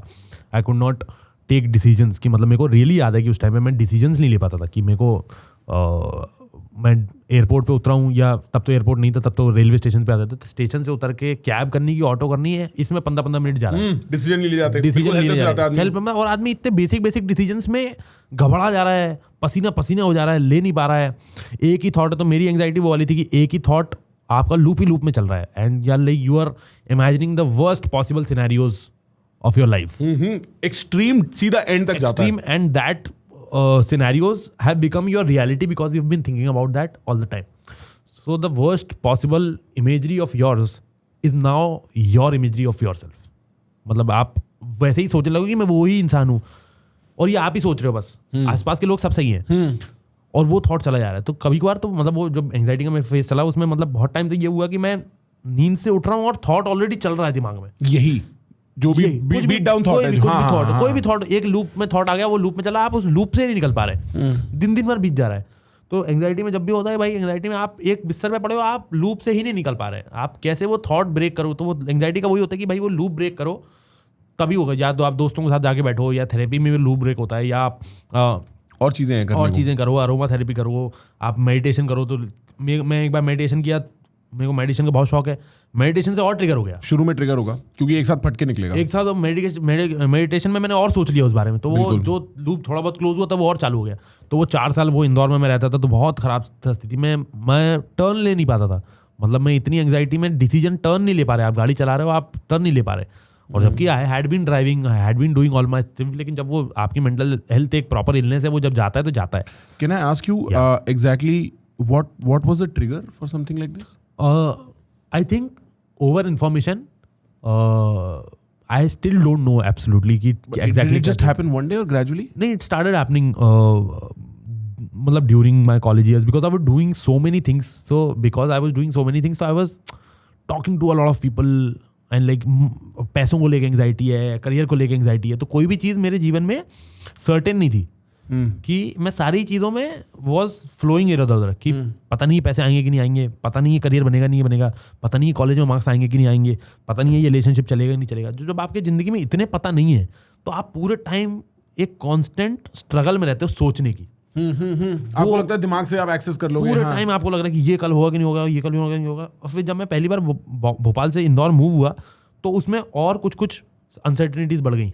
खाना क्या खाएंगे, खाना अच्छा होगा कि नहीं होगा, काम मिलेगा कि नहीं मिलेगा, मैं इस कंपनी में सही में नौकरी कर रहा हूँ कि नहीं कर रहा हूँ. और मेरे पर्सनली मेरे जीवन में जो मैं अपनी पर्सनैलिटी के बारे में जो चीज़ें, कि यार मैं उस पार्टी में बैठा था, मेरे को ये बोल दिया था मैंने, मैं ये लगता है कहाँ चले जाता है आदमी यार. आदमी क्या क्या सोचा है मैंने. भाई 4 हफ्ते हो गए उस पार्टी को यार, और उसको दिमाग में लेके बैठा हुआ है. आदमी फोन कर रहा है, भाई यार मैंने तेरे को ऐसा बोल दिया, सॉरी. वो कह रहा है कौन सी बात भूल चुके, क्या कह रहा है तू. आप सोच रहे हो कि यार वो बोला था मैंने, उसको बहुत खराब लगा होगा. बचपन की चीजें याद आ रही हैं. बचपन में भाई यार उसका मैंने उसको बुली किया था, मेरे को बहुत खराब लगा. प्रॉपर पश्चाताप होता है भाई, प्रॉपर पश्चाताप होता है. मेरा तो प्रॉपर वो क्लिनजिंग जिसको बोलते हैं ना आप, आपका अमृत, वो समुद्र मंथन होता है जिसमें विष भी निकलता है, अच्छी चीजें भी निकलती हैं कि नहीं this part of mine is good, but this part was not good. तब आप क्लिनजिंग करते हो, तब आप अपना रेक्टिफाई करते हो कि मैंने अब मेरे को बेहतर तरीके से अपने आप को ट्रीट करना है. कुछ गलतियां निकल के आई. Did you find that you made some unforgivable errors? No, unforgivable तो कुछ भी नहीं है, बट ओवरऑल मेरे पर्सनालिटी में बहुत चेंजेस हुए हैं. और जो अभी मेरा वो है, वो गलतियों की वजह से अब जो पर्सनालिटी मेरी, कि I am people like talking to me and people like being me. क्योंकि मेरा मॉरल कंपास जब बड़ा हुआ, जब मैंने पहले बहुत जज किया लोगों को उनके, और जब फॉर एग्जांपल जब आप देखते हो कि अब आप 15 साल के हो, बहुत छोटा सा एग्जांपल देता हूँ, जब हम 15 साल के थे, 16 साल के थे, तो मैं और मेरा बेस्ट फ्रेंड, 15 साल का बेस्ट फ्रेंड, बिल्कुल क्लोज आदमी है. हम लोग देखते थे कि इंजीनियर में लोगों के किसी की सप्लीमेंट्री आ गई या बैक आ गई, हम कहते थे ये तो हम कभी नहीं होने देंगे, क्या घटिया पाने हैं आपका, आप एक एग्जाम ढंग से नहीं निकाल पा रहे, आप पूरे टाइम जज कर रहे हो, आप सामने वाले को आपने ज़मीन पे ला दिया एक सप्लीमेंट्री की वजह से.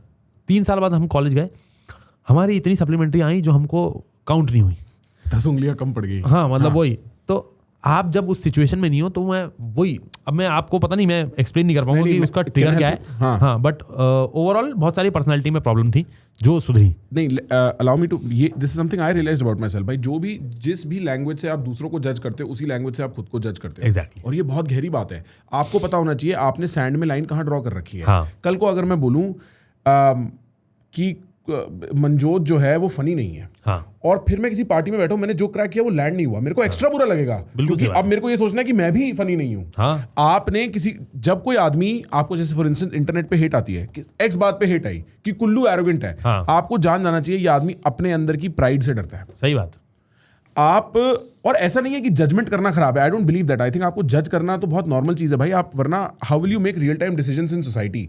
आप एक 50 आदमी की पार्टी में हो, एक से एक नाम है, एक से एक अनजान आदमी है, आपको बड़ी जल्दी डिसाइड करना है कि आपको उसे कैसे मूव अराउंड करना है। Psychologically it's a complex problem.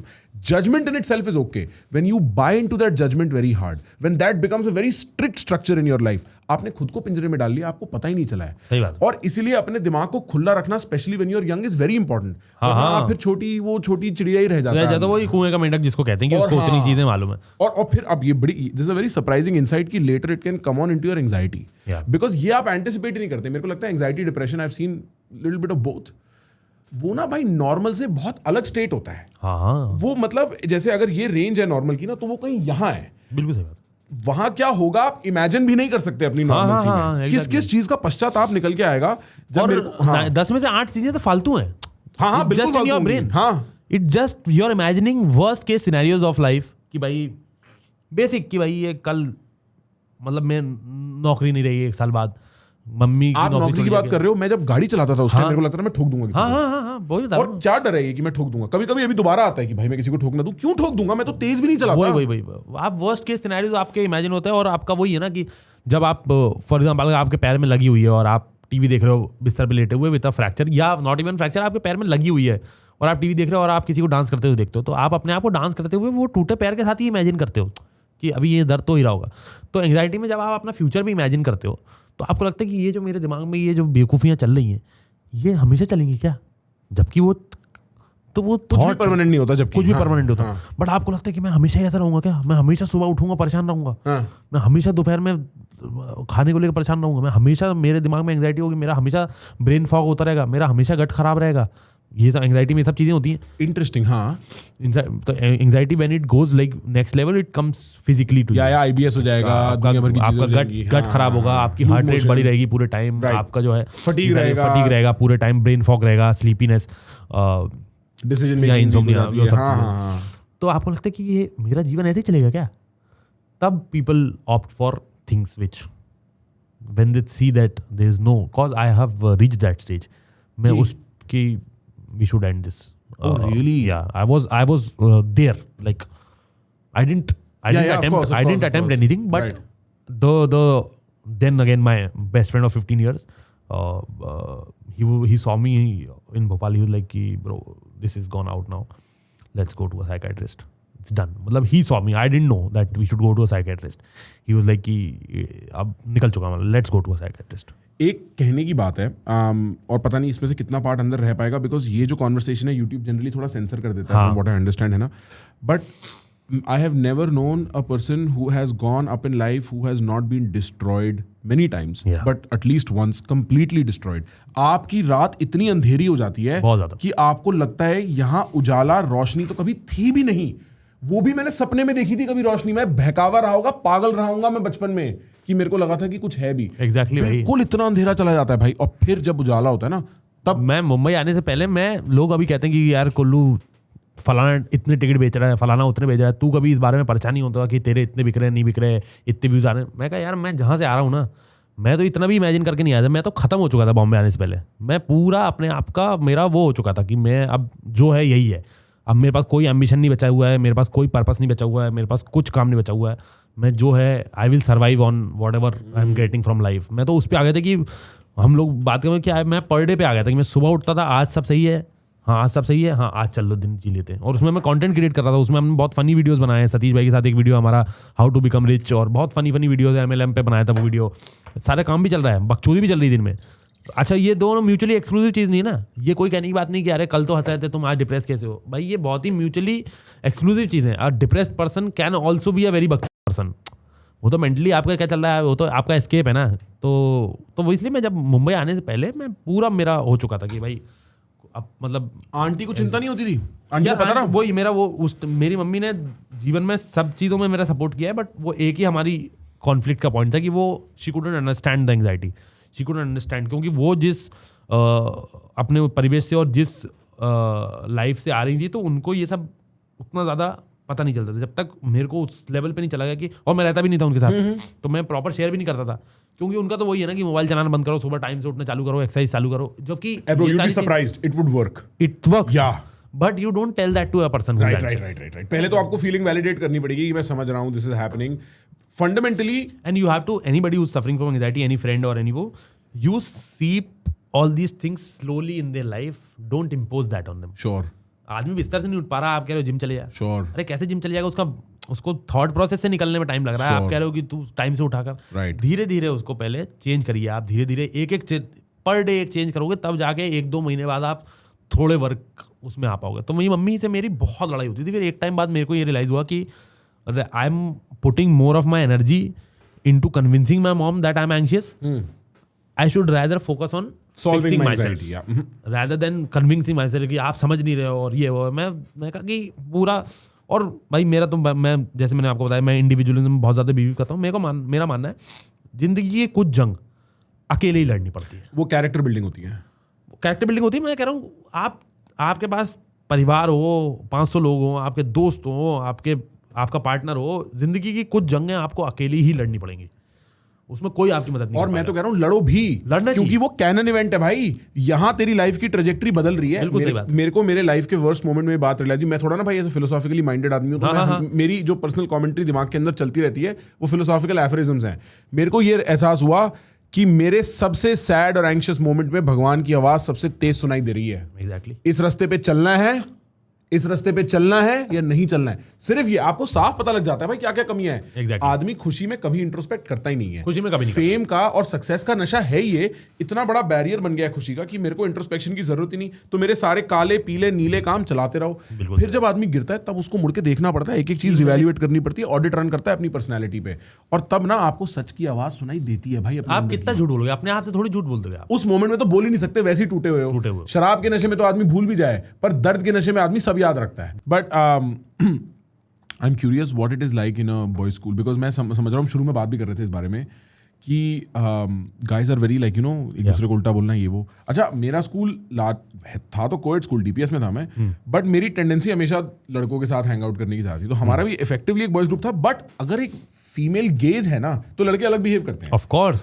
अगर आप सिर्फ लड़कों को अकेला बंद कर दो, आई एम श्योर बहुत अलग बिहेव करते हैं। सर मैं बता रहा हूँ, बहुत ही अलग बिहेव करते हैं, और वो बिहेवियर बिल्कुल भी सही नहीं है। मतलब, और एक तो हमारा स्कूल जो है कैंपियन स्कूल है, तो भोपाल का इकलौता बॉय स्कूल है। तो बड़ा boy school, Catholic school, legacy वाला, और वो ब्लेजर पहन के जाना और वो सब चक्कर है सारे। वो है तो, और वो है कि कैंपियन के लड़के जो है यूनिटी में रहते हैं। ये पता नहीं हमारे किसी की लड़ाई होगी सारे आ जाएंगे। तो ये कैंपियन के लड़कों की यूनिटी बहुत फेमस है पूरे शहर में। यूनिटी में क्या प्राइड है? ठीक है, मतलब अब तुम सेम यूनिफॉर्म पहन के सेम जगह पे बैठे हो तो यूनिटी रहेगी ना, और क्या रहेगी? ये कैसी यूनिटी है यार? नहीं, पर मतलब जैसे मेरे को भी याद है, हमारे भी होता है भाई, 9th के लड़के हैं हम सारे, 9th के, क्योंकि हमारे पूरे स्कूल का नहीं हो सकता। 9th वाले 10वीं से लड़ेंगे, 10वीं वाले 8वीं से लड़ेंगे, आपस में ही लड़ते थे ये लोग सारे। और मुद्दा ये कि देखो, हमारे स्कूल के लोग लिखते हैं अभी भी प्राउड कैंपेनाइट। तुम्हारा क्या, तुमने क्या किया उस स्कूल में जाने के लिए? तुम्हारे घर वालों ने डाल दिया तुमको स्कूल में। प्राउड कोई प्राउड IITian लिखे तो मैं मानूंगी, हाँ तूने मेहनत करी थी तो तू उस पर प्राउड है कि तेरी मेहनत से तेरे को अच्छा कॉलेज मिला। स्कूल पे प्राउड होकर क्या करेगा कोई आदमी? राइट। तो हमारी अभी भी मेरे कुछ बैचमेट्स हैं वो स्कूल से निकले ही नहीं अभी तक। वो अभी भी स्कूल की बातें करते हैं, वो अभी भी स्कूल के हिसाब से ही अपना कैरेक्टर जो स्कूल में था उनका वो वही कैरेक्टर लेके चल रहे हैं। उस कैरेक्टर ने उनको तबाह कर दिया। लेकिन आपका ईगो, तो male ego is such a good thing but it's also a bad thing. Right. कि आपने 9th क्लास में अपना एटीट्यूड ले लिया कि यार लड़कियों की बात नहीं करता मैं, क्या ये सब, बट अब आपकी ज़िंदगी निकल गई और आजू बाजू वाले। अब 9th क्लास में जब तक आपको वो पता नहीं चला है इफेक्ट एक लेडी का आपकी ज़िंदगी में इफेक्ट, तब तो आप यही कर रहे हो ना कि क्या है ये सब, कौन करता है ये, क्या है ये, भैया क्यों खड़े रहते हैं गर्ल्स कॉलेज के बाहर। आपको पता ही नहीं कि वो चार्म क्या है, तो आप ये करते हो। अब आपने कर दिया, फिर धीरे धीरे जब आप बड़े होते हो आपको रियलाइज होता है कि देयर आर अदर थिंग्स, कि लौंडे लपाटे is a good thing in life but there are other things to explore also. तो वो है कि उनने पूरा कैरेक्टर ही वैसा बना रखा है कि हम तो करते नहीं, और वो 10 साल से वही कैरेक्टर चल रहा है उनका। और अब आजू बाजू वाले सारे लड़कों के पास गर्लफ्रेंड है और उन्हीं के पास नहीं है, और उनको समझ नहीं आ रहा कि अब क्या करें। तो boy school male ego should is always necessary, everybody should be egoistic, everybody should be self confident, and मुझे लगता है कि male ego is a good thing but it is also harmful. तो बॉय स्कूल में ये बहुत ज़्यादा रहता है, लेकिन it was very good until 15 years, मतलब 15 साल के जब तक हम लोग हुए तब तक बहुत मजे आते थे, क्योंकि कोई टेंशन ही नहीं है ना। अरे क्लास में कपड़े बदल लो, कितने मजे की बात है, क्लास में कपड़े बदल लो, कोई फर्क नहीं पड़ रहा। गेम्स पीरियड हुआ, नॉर्मल कपड़े उतारे, सेम क्लास में चेंजिंग रूम में कोई जाना नहीं, कोई हमने देखे नहीं चेंजिंग रूम क्या होता है। हमको मैडम बोलती थी शर्ट टक इन करने की, तो बाहर क्लास के बाहर जाए वहीं टक इन करके चले गए। हम पहली बार डीपीएस गए, भोपाल डीपीएस के वो करने इंटर स्कूल कंपटीशन खेलने। हमने पहली बार देखा कि सभ्य लोग कैसे होते हैं। हमने कहा ये कहाँ डिज्नीलैंड है ये यार, ये क्या है, ये कैसा स्कूल है। लड़के लड़कियां कैंटीन में बात कर रहे हैं साथ में, कोल्ड ड्रिंक शेयर कर रहे हैं, ये क्या चक्कर है। एक लड़का, हमने वो दृश्य मुझे अभी भी याद है, हम लोग अंदर घुसे और 2 लेक्चर्स के बीच में एक लड़की बाहर बाल से कंघी कर रही थी। हमने कहा ये हमारे स्कूल में हम इमेजिन भी नहीं कर सकते। ये मृग कौन है? मृग नैनी भाई कितना बढ़िया मेटाफर है। मृग नैनी लाइक कि आपके आंख जो है वो एक डियर जैसी है। तो मृग, हमने कहा ये दुनिया ही क्या है। जैसे ऐसे ही होता है ना कि एकदम वो सुपर 30 की नहीं, सुपर 30 का एक सीन है जिसमें वो बड़ी कोचिंग जाते हैं, वहां आके बताते हैं कि सब लोग खुशबूदार थे। भाई हमारा बिल्कुल ही वो वाला हो गया। हमने कहा कि काफी उज्जड्डिया में, बट बहुत मजा आया स्कूल में, बहुत मजा। Sports is a very big thing in school, in boys school, and there was a type of like, हमारे स्कूल में ये अच्छा था कि सबके अपने ग्रुप थे। मतलब अगर आप मैस्कुलिन हो तो भी आपका अपना अच्छा ग्रुप है, अगर आप पतले, जैसे मैं पतला होता था और छोटा होता था हाइट में, तो आपका भी अपना एक अच्छा ग्रुप है। आप बकचोदी, जैसे मैं, मेरे हमेशा से फनी ग्रुप में रहा हूँ मैं कभी भी वो वाले ग्रुप में नहीं रहा कि लड़ाई वाले ग्रुप में, बाइकों पे घूमने वाले ग्रुप में। लड़ाई में की है, सब किया है, लेकिन मोस्टली मेरा ग्रुप जो है वो फनी प्रायोरिटी पे रहता है। कुछ ग्रुप्स में ये प्रायोरिटी पे होता है कि लड़ते कितना है, वो प्रायोरिटी। कुछ ग्रुप्स में स्पोर्ट्स प्रायोरिटी रहता है कि वो फुटबॉल फैंस और फुटबॉल खेलते हैं, राइट, वो वाला ग्रुप। कुछ नर्डी जो लेते हैं वो पूरे टाइम साइंस और इसकी बात करते हैं। हमारे ग्रुप का बकचोदी सर्वोपरि, बकचोदी होगी तो ही मिल पाएगा, मजा आएगा। बाकी सारी चीजें मिल में, पढ़ाई की भी बात करेंगे, लड़ाई भी करेंगे, पर मेन मुद्दा बकचोदी है। मैं समझ रहा हूँ, क्योंकि मैं जब 8वीं 9वीं तक, 10वीं तक भी मैं काफी हद तक नर्ड ग्रुप में था कि भाई एक बात बताओ यहाँ पॉलिटिक्स में क्या हो रहा है, फलाने ने क्या पॉलिसी लगाई, इस टाइप की बातें करते थे। ये सब यूपीएससी एस्पिरेंट बच्चे थे उस टाइम पे भी। फिर मैं जब 10वीं 11वीं 12वीं में गया तो मैं फिर वो फुटबॉल वाले, स्पोर्ट्स वाले उसमें चला गया कि भाई रोनाल्डो ने क्या गोल मारा, भाई मेसी बेटर है, रोनाल्डो। वो तो आप कैरेक्टर अपना अपना चेंज करते जाते हैं धीरे-धीरे। तो वो बॉयज स्कूल का यही मजा है कि बॉयज स्कूल में हमको बहुत टाइम तक हमने कुछ और सोचा ही नहीं मस्ती के अलावा, सिर्फ मस्ती करते, सिर्फ मस्ती। मतलब स्कूल बस से जाते थे, बस से जाते थे हम तो भाई बस से ही खुराफात सोचनी शुरू कर देते थे। आज स्कूल में जाते ही ये कर देना है फुल भाई पूरे टाइम। और मैं क्रिकेट खेलता था उस टाइम पे, तो क्रिकेट खेलता था तो सिर्फ क्रिकेट और स्कूल, 2 ही चीजें थी जिंदगी में। मेरा बहुत टाइम जिंदगी का मैंने ना पढ़ाई करी ना, मैं सिर्फ क्रिकेट खेलता था और स्कूल जाता था। आंटी डांटती थी, बहुत डांटती थी, मारती थी। डांटना तो छोटा लफ्ज है, मतलब मेरी मम्मी परेशान थी मुझसे बहुत टाइम तक कि डंडा फेंक के। डंडा क्या, मेरी मम्मी पुलिस में है तो वो पुलिस की एक केन आती है, जो वो पुलिस वाला डंडा नहीं होता, जो ब्राउन कलर का जो होता है, जो सिर्फ बदमाशों को पड़ता है। हाँ, तो उसमें दोनों एंड में, साइड में वो होता है लोहे की कोटिंग आयरन की, और बीच में वो लेदर रोल्ड करके बनाया जाता है, वो केन बोलते हैं उसको। अच्छा। ठीक है, तो उससे बहुत बुरी मार पड़ती है क्योंकि वो लेदर है और साइड में आयरन है। तो मेरी मम्मी ऑफिस जाती थी क्योंकि मेरी मम्मी सीआईडी में, तो उनको रोज यूनिफॉर्म नहीं पहनना। क्या बात कर रहे हो? मम्मी सीआईडी में काम किया। ये आपने कभी, why have you not explored this bro? ये तो कितना इंटरेस्टिंग एंगल है। हाँ। तो मेरी मम्मी सीआईडी में काम करती थी, तो उनको रोज यूनिफॉर्म नहीं पहनना होता था।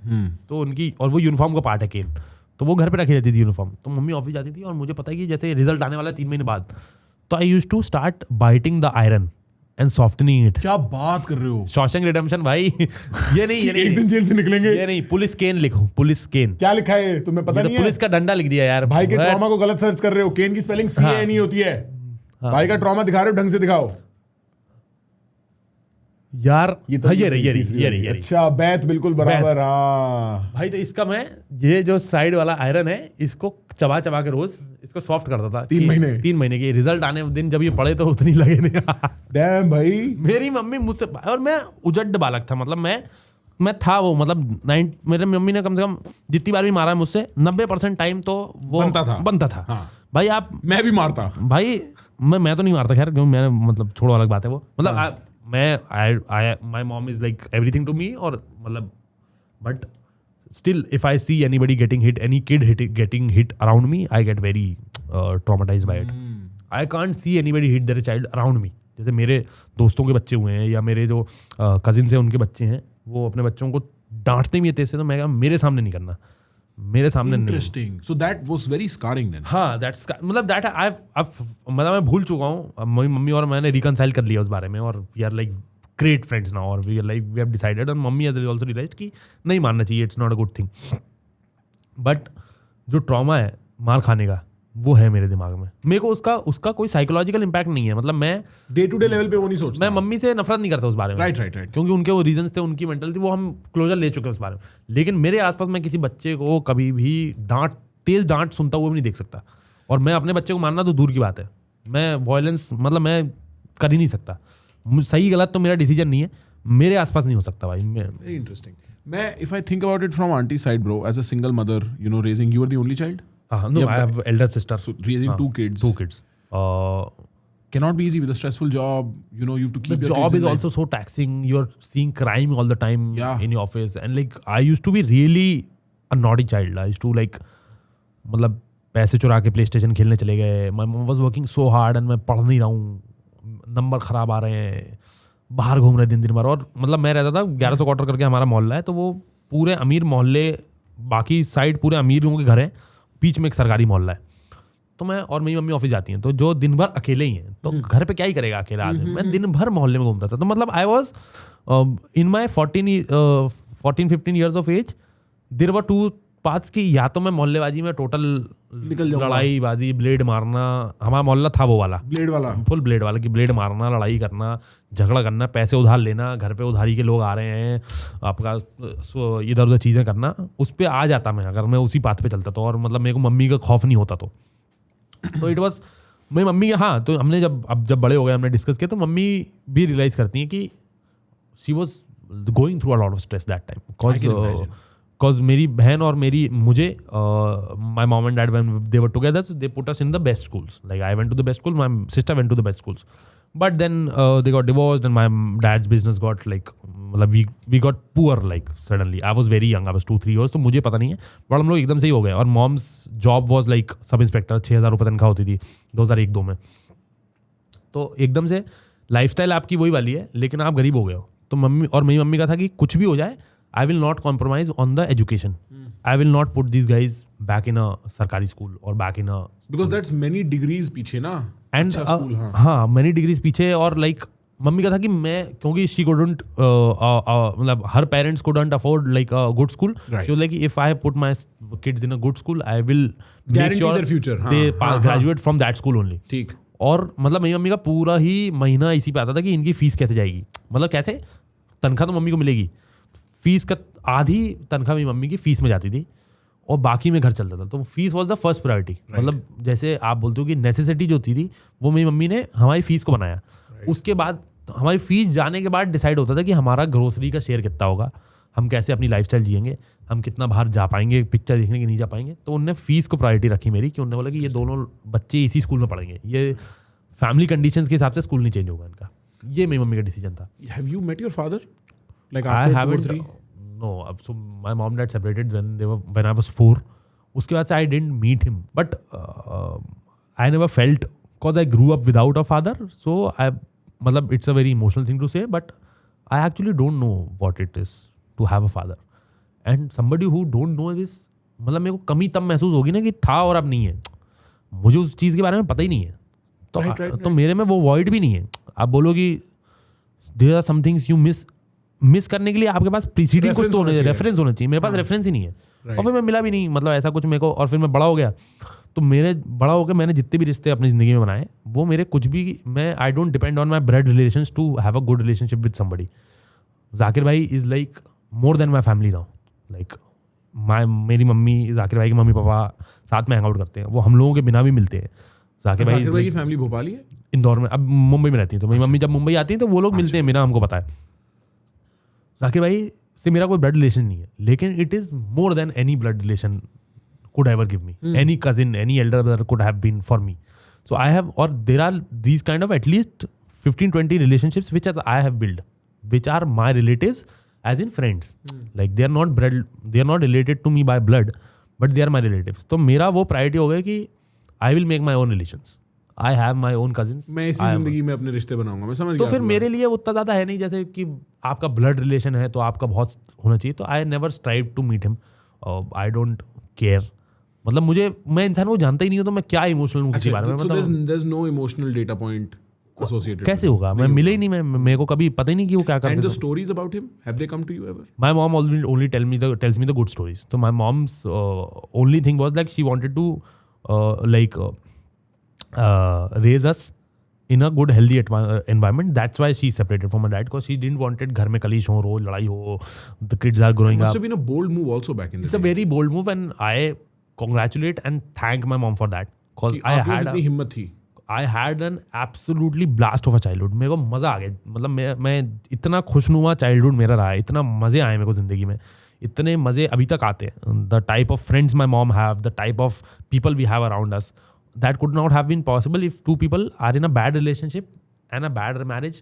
Because I've seen people grow up in a bad marriage house and how they turned out. Yeah, right. Bro, बहुत stressful होता है यार.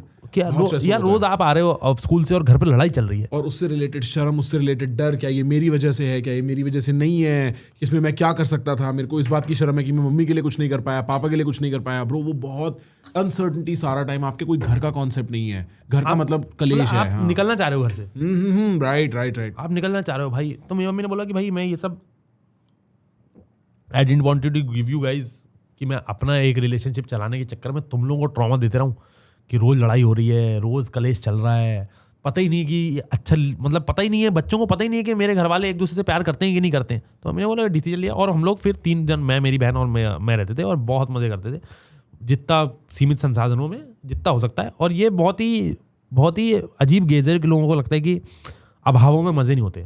सब लोग अपने हिसाब से जितना उनका चीज़ें रिसोर्सेज रहती हैं अच्छी जीवन जीते.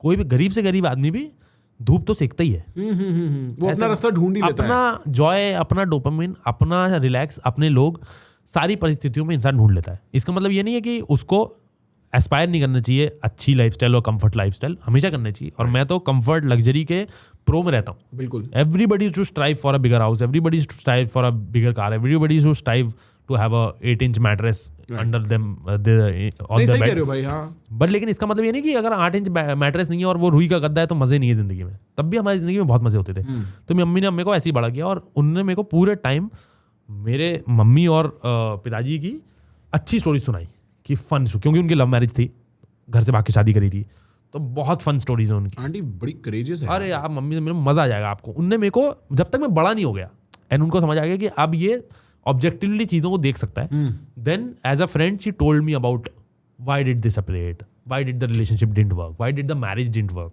What is the difference between a relationship, what is the difference between a romantic partner, a relationship and a marriage. These are 3 different. How? I'm very interested. What is the difference? When you meet somebody as a romantic partner, you are going out on dates. ठीक है. That's the 1 hour you are happy about. Yeah. You're meeting. वो मेरा purpose है आज के दिन का. कि आज मैं ये अच्छा पार्ट है मेरा. आप एक अच्छे रेस्टोरेंट में जा रहे हो, आप एक अच्छी एक्टिविटी करने जा रहे हो. That's a romantic date. When you convert into a relationship, then it comes with a, जो मैंने बताया कि it comes with सामने वाले की vulnerabilities, सामने वाले की लाइफ चॉइसेस, सामने वाले के ओपिनियंस, सामने वाले की परेशानियां, सामने वाले के खराब दिन, सामने वाले के अच्छे दिन. रिलेशनशिप में आपका खराब दिन है, सामने वाले का अच्छा दिन है. सही बात. हाँ, वो भी एक सिचुएशन है भाई. ये सिचुएशन, आपका अच्छा दिन है, सामने वाले का खराब दिन है, कहाँ बैलेंस बनाओगे आप? ठीक बात. आपकी जिंदगी में फॉर एग्जाम्पल आपकी जिंदगी में सक्सेस ही सक्सेस चल रही है, सामने वाले की जिंदगी में कुछ हो ही नहीं दे रहा, एग्जाम ही नहीं निकल रहा, या काम ही नहीं निकल रहा. आप कैसे उसको, आप रोज खुश हो रहे हो, आपको रोज मजा आ रहा है, लेकिन फोन पे आकर रात में नहीं हो जाएगा चीजें. रिलेशनशिप ये मांगता है आपसे राइट. कि आप पार्टी करके आ रहे हो, आप अपने जिंदगी का बेस्ट पार्ट जो आपने सपना सोचा था वो सपना जी के आ रहे हो. और अगर आपका पार्टनर डाउन है तो आप उससे डाउन वाली टोन में ही बात करोगे. ये रिलेशनशिप. हाँ, आप अपनी खुशी को बाद में रख के सामने वाले का गम उठा, सामने वाले का गम सुनोगे पहले कि अरे हाँ नहीं ये गलत बात है. जैसे मेरा तो ये रिलेशनशिप है. जब ये मैरिज में बदलती है, मैरिज में इट गेट्स 10x, क्योंकि फैमिलीज आती हैं, फाइनेंसेस आते हैं. Finances are a very big thing in marriages. Finances आते हैं, दो अलग इंडिविजुअल्स के फाइनेंसेस मर्ज होते हैं. आपके आगे जीने का तरीका, you have to take a step back for your partner sometimes, in career, in life, in relationships. उसके फैमिली के रिलेशनशिप्स आपकी जिम्मेदारी है, आपकी फैमिली के रिलेशनशिप्स उसकी जिम्मेदारी है. आपका फैमिली स्ट्रक्चर इस इंसान पे डिपेंड करता है, इसका फैमिली स्ट्रक्चर आपके इंसान पे डिपेंड करता है. तो मैरिज बड़ी चीज़ है. ये मेरी मम्मी ने मेरे को बैठ के पूरा सिखाया है कि एक रोमांटिक पार्टनर होना, उसको रिलेशनशिप में बदलना, उसको शादी में बदलना, ये 3 अलग अलग चीज़ें हैं और ये आपको धीरे धीरे कर करके आएंगी. तो उनने मेरे को तो वही बताया कि क्यों नहीं चली। लेकिन जब हम बड़े हो रहे थे तब उनने कभी हमको हमारे दिमाग में पिताजी को लेके द्वेष नहीं भरा, पिताजी को लेके खराब बातें नहीं बोली, पिताजी को लेके सैड स्टोरीज नहीं सुनाई कि बड़े होके तुम ऐसे बन जाना। मम्मी ने कभी हमको सिर्फ और मेरे को मतलब मेरे से कोई पूछता है तो मेरे को यही सब कहानियाँ सुना देती कि वो लोग पचमढ़ी में गए थे। पचमढ़ी एक हिल स्टेशन है मध्य प्रदेश में, साइकिल से गए थे और गुम गए जंगल में और वापस नहीं मिल रहे थे, 2 दिन हो गए, एक बार भूखे पेट चले गए कहीं। तो all these fun stories my mom have on she already story, क्योंकि मेरी मम्मी inherently is a positive person. तो उनका वो था कि मैं इसको भी सुनाऊंगी सैड स्टोरी, लेकिन मैं खुद भी तो सैड होंगी। तो सही बात। तो मेरी मम्मी ने हमको बोला कि सुनना ही नहीं है सब। उनने हमको रेज ही मस्ती पे किया है, मस्ती मजाक पिक्चरें। मेरी मम्मी पिक्चरों की इतनी बड़ी शौकीन है। उनका सैटरडे संडे ऑफ होता था, सेकंड सैटरडे और थर्ड सैटरडे ऑफ होता था। सेकंड सैटरडे को जो फ्राइडे को पिक्चर रिलीज हुई है, अच्छी है बुरी है बेकार है रिव्यू अच्छे खराब है, संडे सैटरडे सुबह देखना मतलब देखना ही है। अच्छा, देखना मतलब देखना ही है। फिल्म फेस्टिवल्स में जो पिक्चर आनी है वो देखना मतलब देखना ही है। बहुत शौकीन है वो, मतलब पिक्चरों की भयंकर शौकीन। तो उन्होंने हमको आर्ट पे मस्ती पे इसी पे बड़ा किया। I have another question. इस सर्कमस्टेंस में अच्छा let me ask it like this, who are your male role models? Male role models are my artist जिनको मैं देख के बड़ा हुआ। वैसे अगर मेल रोल मॉडल्स तो माय टीचर्स, अगर जिनको सामने देखना हो, जैसे मैं I didn't have a like generally जो लड़के बड़े होते हैं, और मैं ये उस एम्पैथी की गेस से नहीं बोल रहा, मतलब क्योंकि मेरे पास उसका रेफरेंस पॉइंट नहीं है तो मेरे को उसका वॉइड पता नहीं। लेकिन जब भी लड़के बड़े होते हैं तो उनका भाई पहला शेविंग किट जो है वो पापा की होती है, पहला सूट जो है वो पापा का होता है, आपके जो जीवन में मेल प्रॉब्लम्स आ रहे होते हैं वो आप अपने पापा से डिस्कस करते हो, एक साइकोलॉजिकल प्रॉब्लम्स जो होते हैं वो आप अपने किसी एक मर्द इंसान से जो आपको नॉन जजमेंट वाली आई से देखेगा आप उससे डिस्कस करते हो, और जो आपका मर्द समझेगा आपके अंदर का, जो आपके अंदर का मर्द समझेगा। एक बैकिंग होती है कि बाप खड़ा देख लेंगे अपन, वो बहुत ज़रूरी बैकिंग है, तो वो नहीं थी मेरे पास। और तो मैंने कभी उस चीज़ को स्ट्राइव भी नहीं किया कि जबरदस्ती में किसी इंसान को फादर फिगर बना लूं। पर क्योंकि कई बार एब्सेंस में लोग गलती से बना लेते हैं, ये करते हैं। हाँ। वो गलत नहीं है भाई, होगा उनको कुछ जरूरी लगता होगा उनको ऐसा। नहीं, उन्हें मेरे को लगता है कॉन्शियस भी नहीं होता। हाँ, वो वॉइड भरने की एक अनकॉन्शियस अप्रोच ही रहती है। हाँ, और उसके अच्छे देखो उसका फायदा भी है, क्योंकि आप देखो एक तो कोई इंसान परफेक्ट नहीं होता, पर अगर आप किसी टूटे हुए इंसान का भी सबसे अच्छा पार्ट दूर से देख के अपने अंदर उतार सको तो उससे कोई बड़ी बात नहीं। हाँ।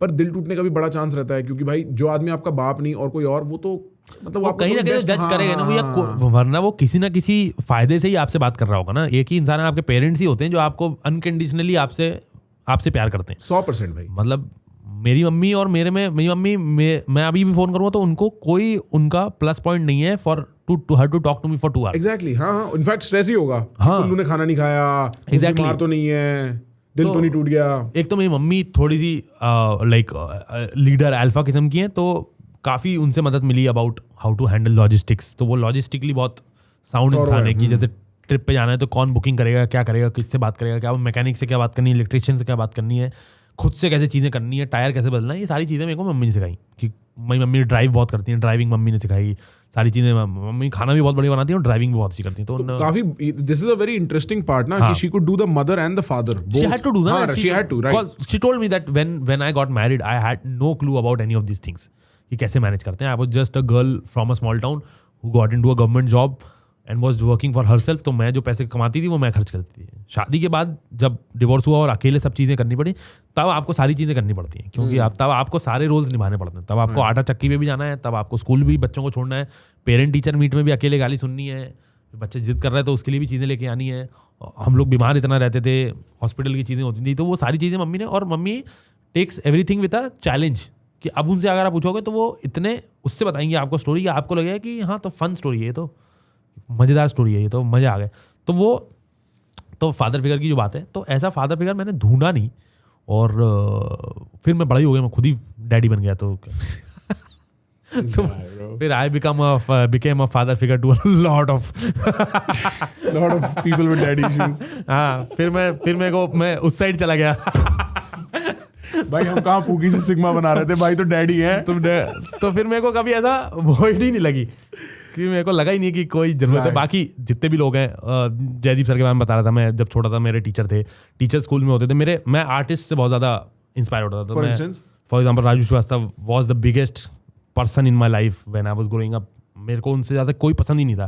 फिर एक उमर शरीफ करके कॉमेडियन है, वो उमर शरीफ, ये भी लाफ्टर चैलेंज में आए थे। लाफ्टर चैलेंज में जज होकर आए थे वो, थर्ड सीजन में। हाँ, पाकिस्तान से थे। पाकिस्तान से। हाँ, बहुत फनी मैं उनको देखता था।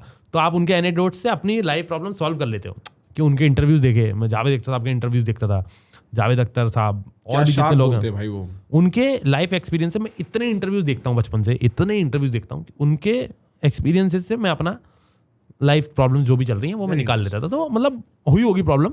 Consciously I never actually felt that I don't have anybody, क्योंकि मैं बड़ा हो गया तो फिर मेरे अपना ही वर्ल्ड इतना बन गया कि फर्क नहीं पड़ा।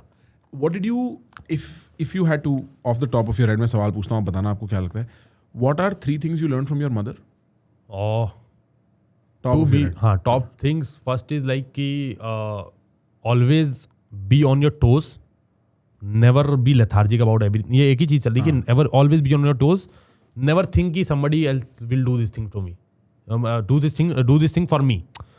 कि अगर जैसे डिनर पे भी आपके घर को कोई आ रहा है या आप भी किसी के घर पे डिनर पे जा रहे हो, always be on the toes कि मैं क्या कर सकता हूँ, how to manage this things, how to be a leader and fix things. Solution oriented जो होता है, सोल्यूशन ओरिएंटेड।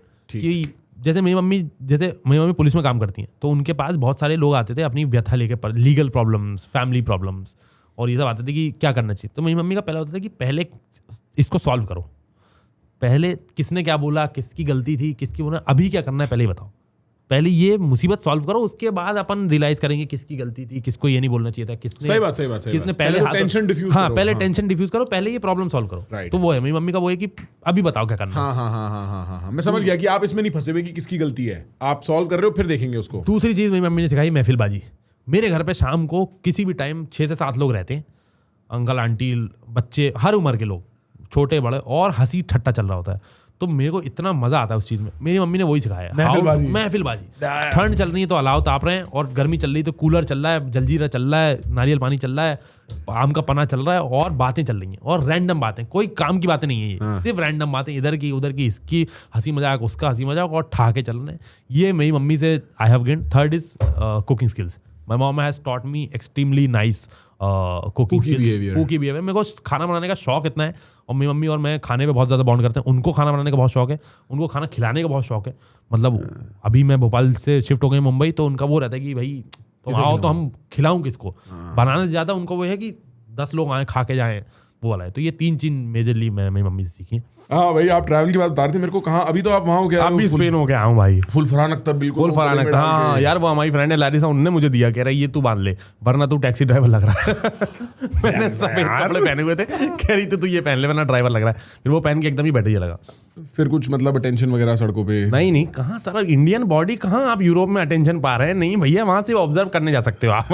अटेंशन पूरा यहाँ में रहना अलाउड है। वीजा का मतलब क्या है? थर्ड पर्सन अटेंशन आप लीजिए यहाँ भोपाल, ग्वालियर, इंदौर, अटेंशन भर के। अच्छा, मिलती है शो पे जाते हो? कभी दिक्कत नहीं रही शो पे, नहीं उसके कॉमेडी से पहले भी ठीक ही था मामला, ऐसा नहीं। कभी बताओ कुछ मामले के बारे में। नहीं मतलब एक तो आशिक मिजाज आदमी हूँ ऊपर से, बिकॉज मेरे घर पे मैं I grew up with my mom and sister, तो मुझे पता है लड़कियों का स्वभाव वगैरह।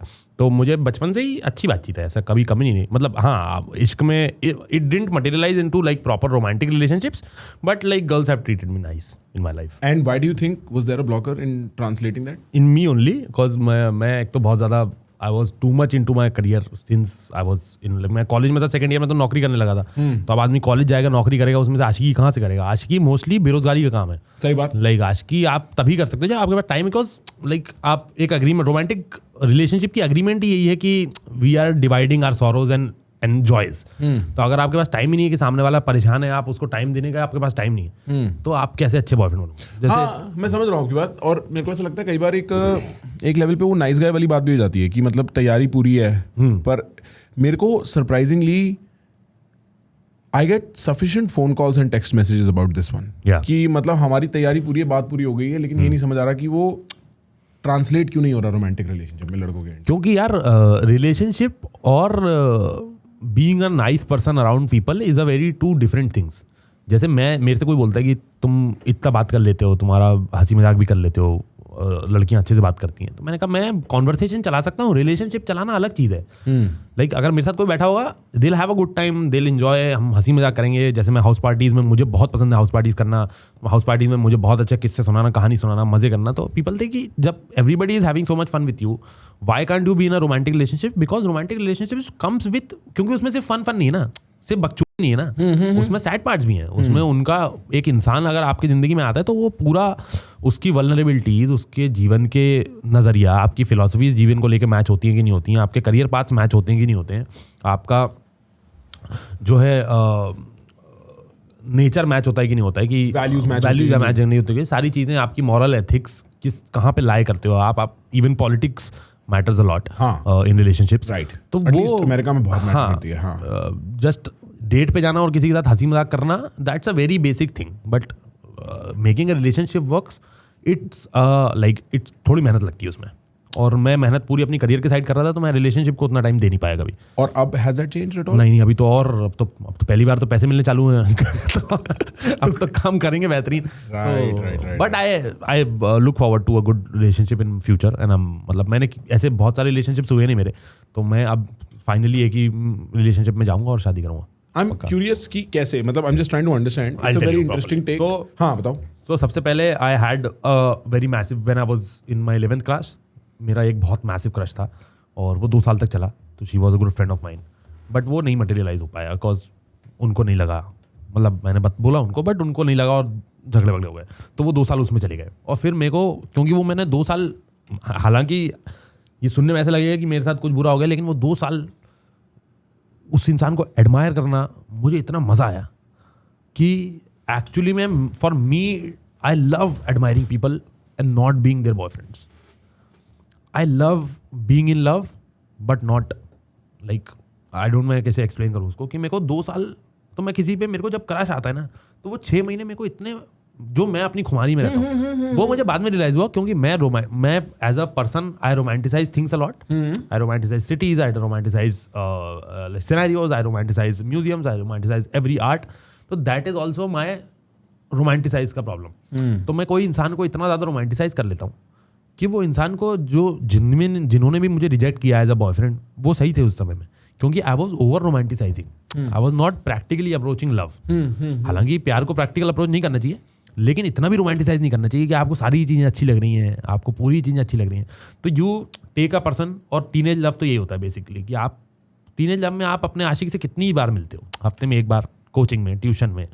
90% टाइम तो आप इमेजिन ही कर रहे हो ना, कि भाई एक सुबह होगी, हाथ पकड़ के जाएंगे, हाँ, खुश होंगे। तो वो 90% इमेजिनेशन में आप जो एंजॉय करते हो ना, I love that. I know what you are talking about. वो एक जवानी का फेज, एटलीस्ट मेरे को याद है कि मैं कहीं घूम भी रहा होता था, तो मैं ऐसे इमेजिन कर रहा होता था एक दिन इसके साथ घूमने जाएंगे, और वो हर चीज में एक वो एलिमेंट हो जाता है उस इमेजिनेशन का, जो उसको बड़ा मीठा बना देती है। Exactly. But there was a certain point I realise कि ये बड़ा खराब है मेरे लिए यार। एग्जैक्टली खराब है, क्योंकि एक तो मैंने अपने दिमाग में एक ऐसी दुनिया बना ली जिसका एक्सेस उसके पास है ही नहीं, उसको तो पता ही नहीं मेरी गाड़ी कहाँ चली गई। एग्जैक्टली वही चक्कर होता है रोमांटिसाइजेशन का। वही प्रॉब्लम है कि आपने तो सोच लिया है कि हम जब वेकेशन पे जाएंगे तो ये 7 बजे उठेगी और चाय बनाएगी। चलो ये तो पेट्रियार्कल, इनका विचार है, मेरा नहीं। लेकिन चाय पोए मैं बनाता हूँ, साथ में लेके घूमता है आदमी, चाय बना, और यहाँ पे देखो कैसी बात है, मुंह अच्छा दिखता है तो आदमी कुछ भी बोलता है। मतलब चाय बनाते, चलो चाय बनाना, पोहे बनाना इस जेस्चर, क्योंकि मैं इंटरनेट पे पोहे बना चुका हूँ, साइड आ गए, इतना ही बोलना पड़ा। नहीं साहब, अब क्या, छोड़ो साहब, कोई वजह से ही चल। सॉरी यार, भादुआ मत करो यार। सॉरी भाई। बड़ी मुश्किल से आदमी चला रहा है कुछ, कोई नैरेटिव चला रहा है पूकी का, इनने बिल्कुल सिग्मा बना दिया। फरीदाबाद आने नहीं चाहिए, पूकी से पूकी आदमी यहाँ आके सिग्मा बन जाता है भाई। नहीं चाहिए सिग्मा यार, नहीं खाने छोले। आप ही ठीक हो सिग्मा भाई, आप ही ठीक हो। नहीं चाहिए भाई छोले भटूरे मुझे, मैं अपनी बम्बई की उसमें खुश हूँ भाई, पूकी में। लेकिन coming back to the point, कि आपने अगर सोच रखा है कि भाई ये इंसान, हम छुट्टी पे जाएंगे तो ऐसा बिहेव करेगा, लेकिन वो इंसान है ही नहीं वैसा। ये आपका इमेजिनेशन है ना, राइट। आपने अपने हिसाब से आइटनरी बनाई और उसमें सामने वाले इंसान को फिट कर दिया। लेकिन जब 2 लोग आएंगे तो वो आइटनरी मैच होगी और उसमें क्लैश होंगे। ये आपको पता होगा कि when you go on a trip with a romantic partner, that's the ultimate test. या श्योर। उसमें प्रॉपर आपको पता चलता है कि आपकी कंपैटिबिलिटी सामने वाले से है या नहीं है। Sure. कि सुबह उठना है कि नहीं उठना है। ब्रेकफास्ट पे लड़ाई हो रही है कि भाई ब्रेकफास्ट करना था क्यों नहीं किया। कैफे उनने ढूंढ के रखा है कि ये वाला कैफे था, इस पे जाना ही जाना जरूरी था। 4 बजे सनसेट इस कैफे पे दिखता है और हमको नहीं जाना। हमें कोई फर्क भी नहीं जैसे पड़ता। मैं इतना डिफरेंट काइंड ऑफ ट्रैवलर हूँ कि मुझे कोई मतलब नहीं, दुनिया बहुत अच्छी है। मैं अगर आया हूँ किसी जगह पे, मेरा सुबह उठ के जो मन करेगा मैं करूँगा।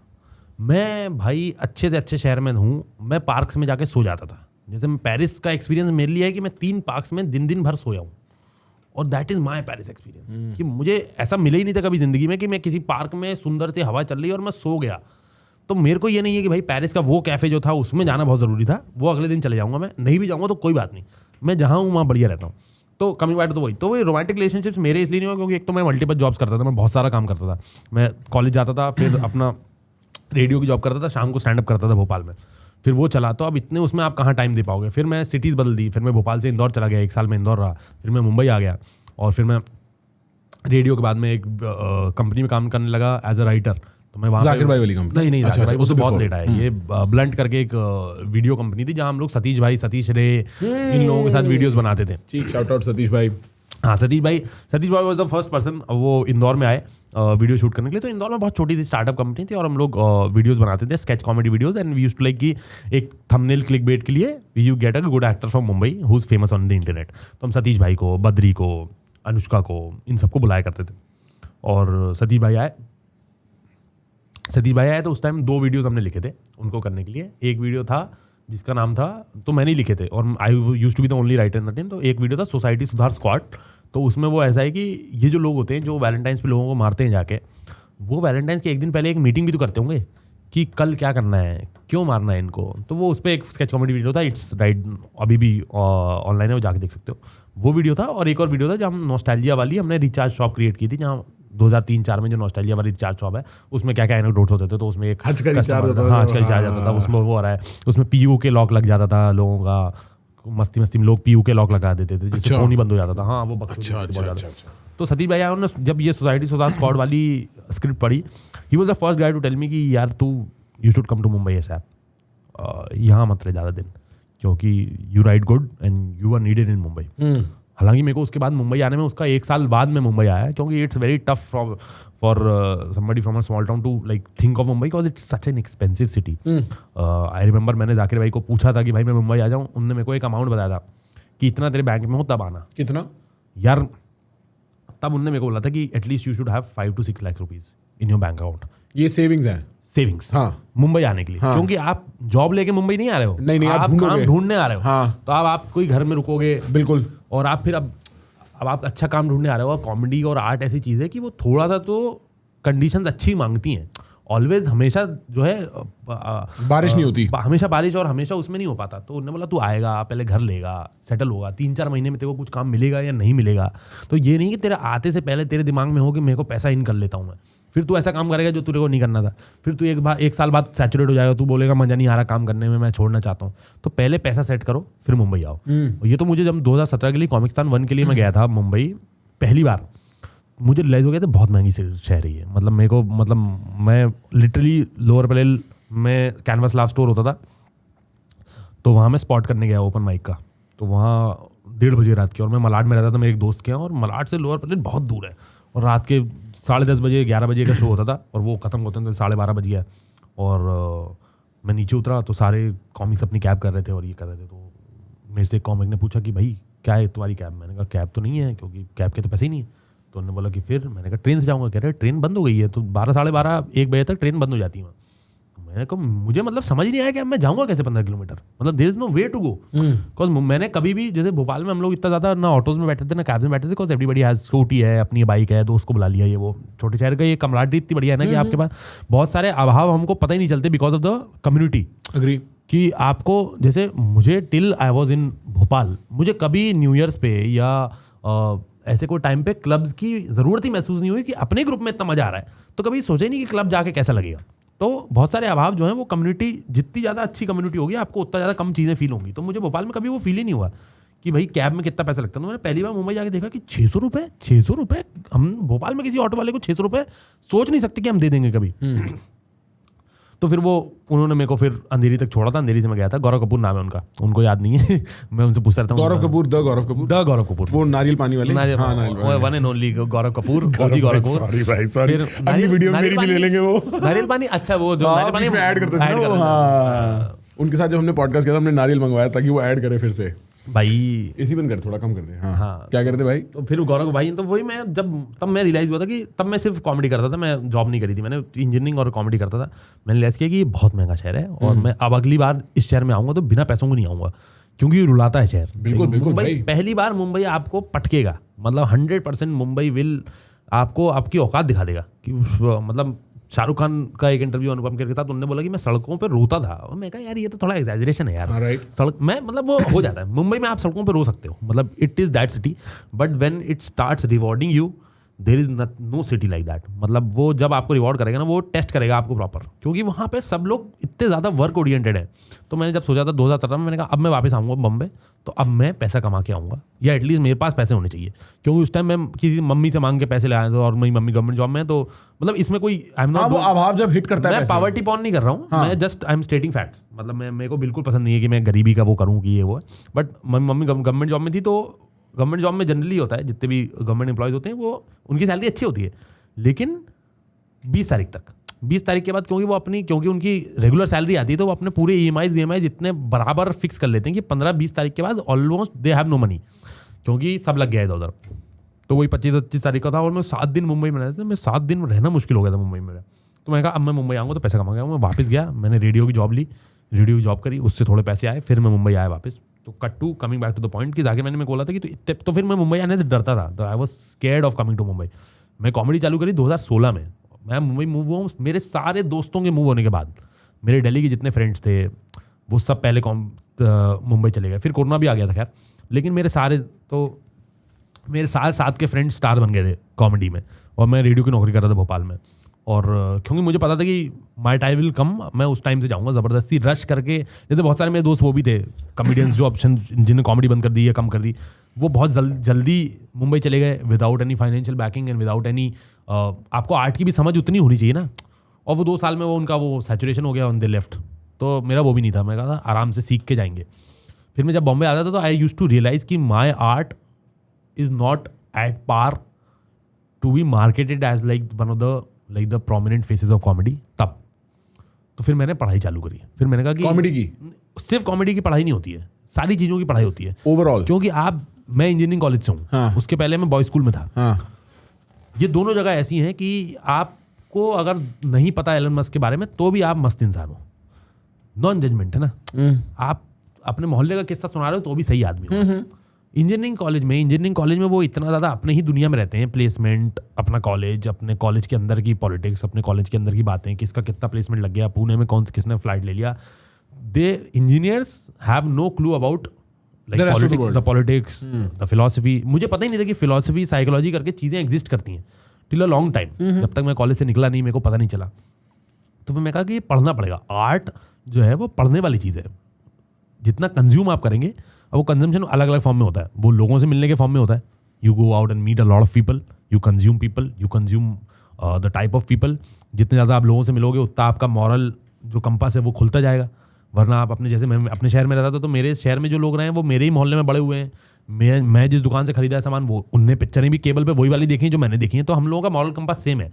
बट मैं जब मुंबई जाता हूँ, या जब मैं अब तो बाहर ट्रैवल करने लगा हूँ, तो जब मैं बाहर मिलता हूँ तो मैं उनसे जब बात करता हूँ तो मेरा मॉरल कंपास खिलता है कि नहीं, अच्छा ये भी एक जीवन का पार्ट है, ये भी हो सकता है। A person can live a life like this also. ये भी एज एन आर्टिस्ट आपको डेवलप करना पड़ेगा कि आपको मॉरल कंपास बहुत बहुत ब्रॉड रखना पड़ेगा, अदरवाइज आप ले नहीं पाओगे। आप कोई किताब पढ़ोगे, अब भाई दोस्तोविस्की को किताब पढ़ो, उसमें आपने दूसरे पन्ने में जो मेन कैरेक्टर उसने चीट कर दिया किसी पे। अब आपका मॉरल कंपास है, देखो हमको सबको पता है चीट करना बुरी बात है, लेकिन आपका मॉरल कंपास है कि हाँ बट आगे देखते हैं क्या है। वहीं पे किसी भी चीज़ को स्क्वैश करना is not an artist job. Artist should consume everything equally and then decide. तो वो मॉरल कंपास मेरा खुला। फिर मैंने पूरा, जब मैं इंदौर में जॉब करी तो सीखा ऑल दीज थिंग्स। रेडियो में 3 साल जॉब करी, उससे मैंने काफ़ी चीज़ें सीखी। वर्ड इकोनॉमी सीखी कि भाई अगर कोई बात है तो वो सेम बात को मैं 60 सेकंड में बोल सकता हूँ, 30 सेकंड में बोल सकता हूँ, 3 मिनट में बोल सकता हूँ। वो वर्ड इकोनॉमी है। वो बोल के जब आप दिन में 18 मिनट रोज बोलते हो तो आपको आ जाता है कि कौन से वर्ड छोड़ने, कौन से नहीं बोलने। भाषा बेहतर हुई। हालांकि मैं स्टेज पे गाली देता हूँ, लेकिन अब मैं जब कमेंट्री करता हूँ तो वो रेडियो की मेरी एक्सरसाइज है कि मैं रेडियो पे जब था लाइव जाता था। यार हाँ तो अभी सुनी थी पिछली वाले नहीं आपने नहीं दी थी? नहीं यार हम शक्ल रहा होगा कोई नहीं भाई, स्टार स्पोर्ट्स वालों आप देख लेना, बाद में टाइम मिले तो आपको चैंपियंस ट्रॉफी फाइनल में हैंगआउट वाली उनको तो पता ही है अभी तो कॉन्ट्रैक्ट दिया है। तो ये था रेडियो की वजह से मेरा ये फायदा हुआ कि भाई मैं सीखा कि भाई मतलब थोड़ा माइंड पे कंट्रोल आया, थोड़ा बेटर सीखा, तो उससे आगे फायदा हुआ। फिर मैं जब वीडियोस बनाता था तो उससे मुझे राइटिंग का बहुत नॉलेज हुआ, स्क्रीन प्ले राइटिंग जो होती है जिसको आप कहते हो कि आप कोई सीन लिखते हो तो वो कैसे सीन बेटर होता है। तो अब जब एज अ प्रोफेशनल राइटर में काम करता हूँ तो उसमें बहुत फायदा होता है। मैं बहुत प्रिपेयर होकर बॉम्बे आया था, मतलब मैं बहुत पूरा असला बारूद लेके आया था। तो लोगों को लगता है ना कि कुल्लू एकदम से कौन से कहाँ से आके चल गया। उसके पहले 6 साल मैं पूरा ऑब्जर्व कर रहा था कि किन चीज़ों में मैं लैक कर रहा हूँ, क्या चीज़ें मेरे को, मैं आता था ग्रीन रूम्स में मैं कुछ बोल ही नहीं पाता था। जैसे अब है कि मैं आता हूँ तो लोग बात करते हैं हाँ कुल्लू कुछ बताएगा, स्टोरी कुछ सुनाएगा, कुछ बकचोदी करेगा। पहले मैं कुछ नहीं बोल पाता था क्योंकि मैं ऑब्जर्व कर रहा था कि एक्चुअली क्या बातें होती हैं, कि आदमी अपना मूर्ख बना के ही सीखता है। बिल्कुल भाई, 100%। आदमी ऐसे रूम्स में नहीं है जहां वो अनकंफर्टेबल है, मतलब साइकोलॉजिकली, नॉट एनीथिंग एल्स, जब तक वो कोई ऐसे रूम्स में नहीं है जहां वो साइकोलॉजिकली चैलेंज हो रहा है बार बार कि भाई ये बात कर दी, इसका ये ओपिनियन बहुत ही खराब है, लेकिन आप बोल नहीं सकते क्योंकि वो इंसान आपसे अथॉरिटी में बड़ा है। तो आप उसको ओपिनियन को बार बार अपने दिमाग में चलाते हो कि इस पर ये मेरा काउंटर हो सकता था, मैं इससे ऐसे डिबेट कर सकता था। तो एज एन आर्टिस्ट जब आप साइकोलॉजिकली अनकंफर्टेबल सिचुएशंस में जाते हो तभी आप थोड़ा अपने आप पे पढ़ते हो, फिर आप रीड करते हो उस चीज़ के बारे में। अब भाई कोई ग्रीन रूम में किसी पॉलिटिकल चीज़ के बारे में डिबेट हो रही है, नॉर्मल अगर मेरी ज़िंदगी चल रही थी, मेरा उस पॉलिटिकल डिबेट से कोई मतलब नहीं था, मेरे ओपिनियन हो ना हो उस डिबेट के बारे में मेरे को कोई फ़र्क नहीं पड़ता। लेकिन अगर मैं ऐसी जॉब कर रहा हूँ जहाँ मेरा रेगुलर काम है लोगों के पास जाके बोलना, मैं बोलूँ उस बारे में ना बोलूँ वो मेरा चॉइस है, लेकिन मुझे पता होना चाहिए 100%, मुझे पता होना चाहिए इस बारे में और मेरा अपना ओपिनियन होना चाहिए, चाहे मैं उसको पब्लिक करूं या ना करूं, that's my jurisdiction, but I should have an opinion on that thing.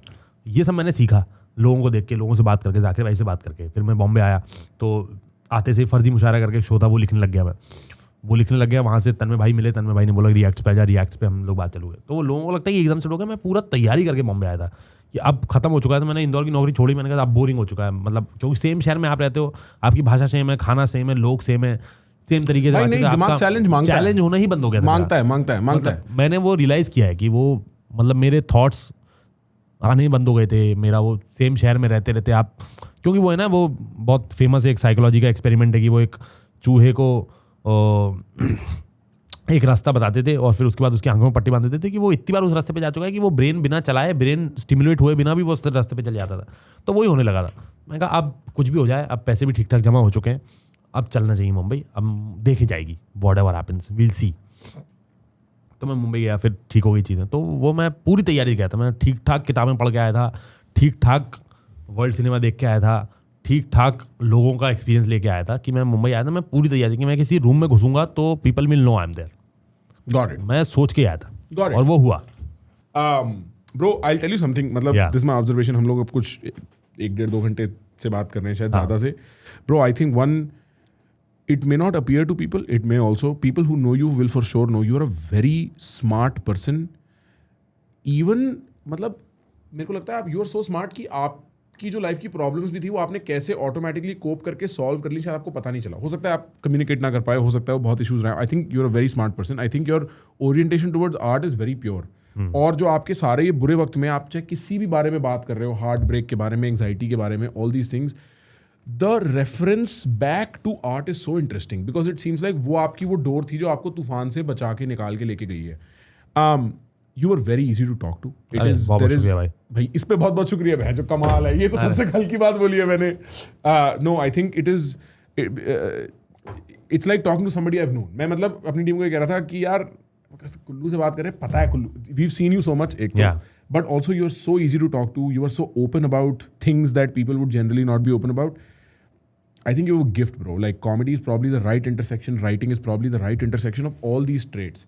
And what will come out of it, I'm very excited for your career. मतलब आज से हमने भी 3 साल कुल्लू को पब्लिक में देखा है।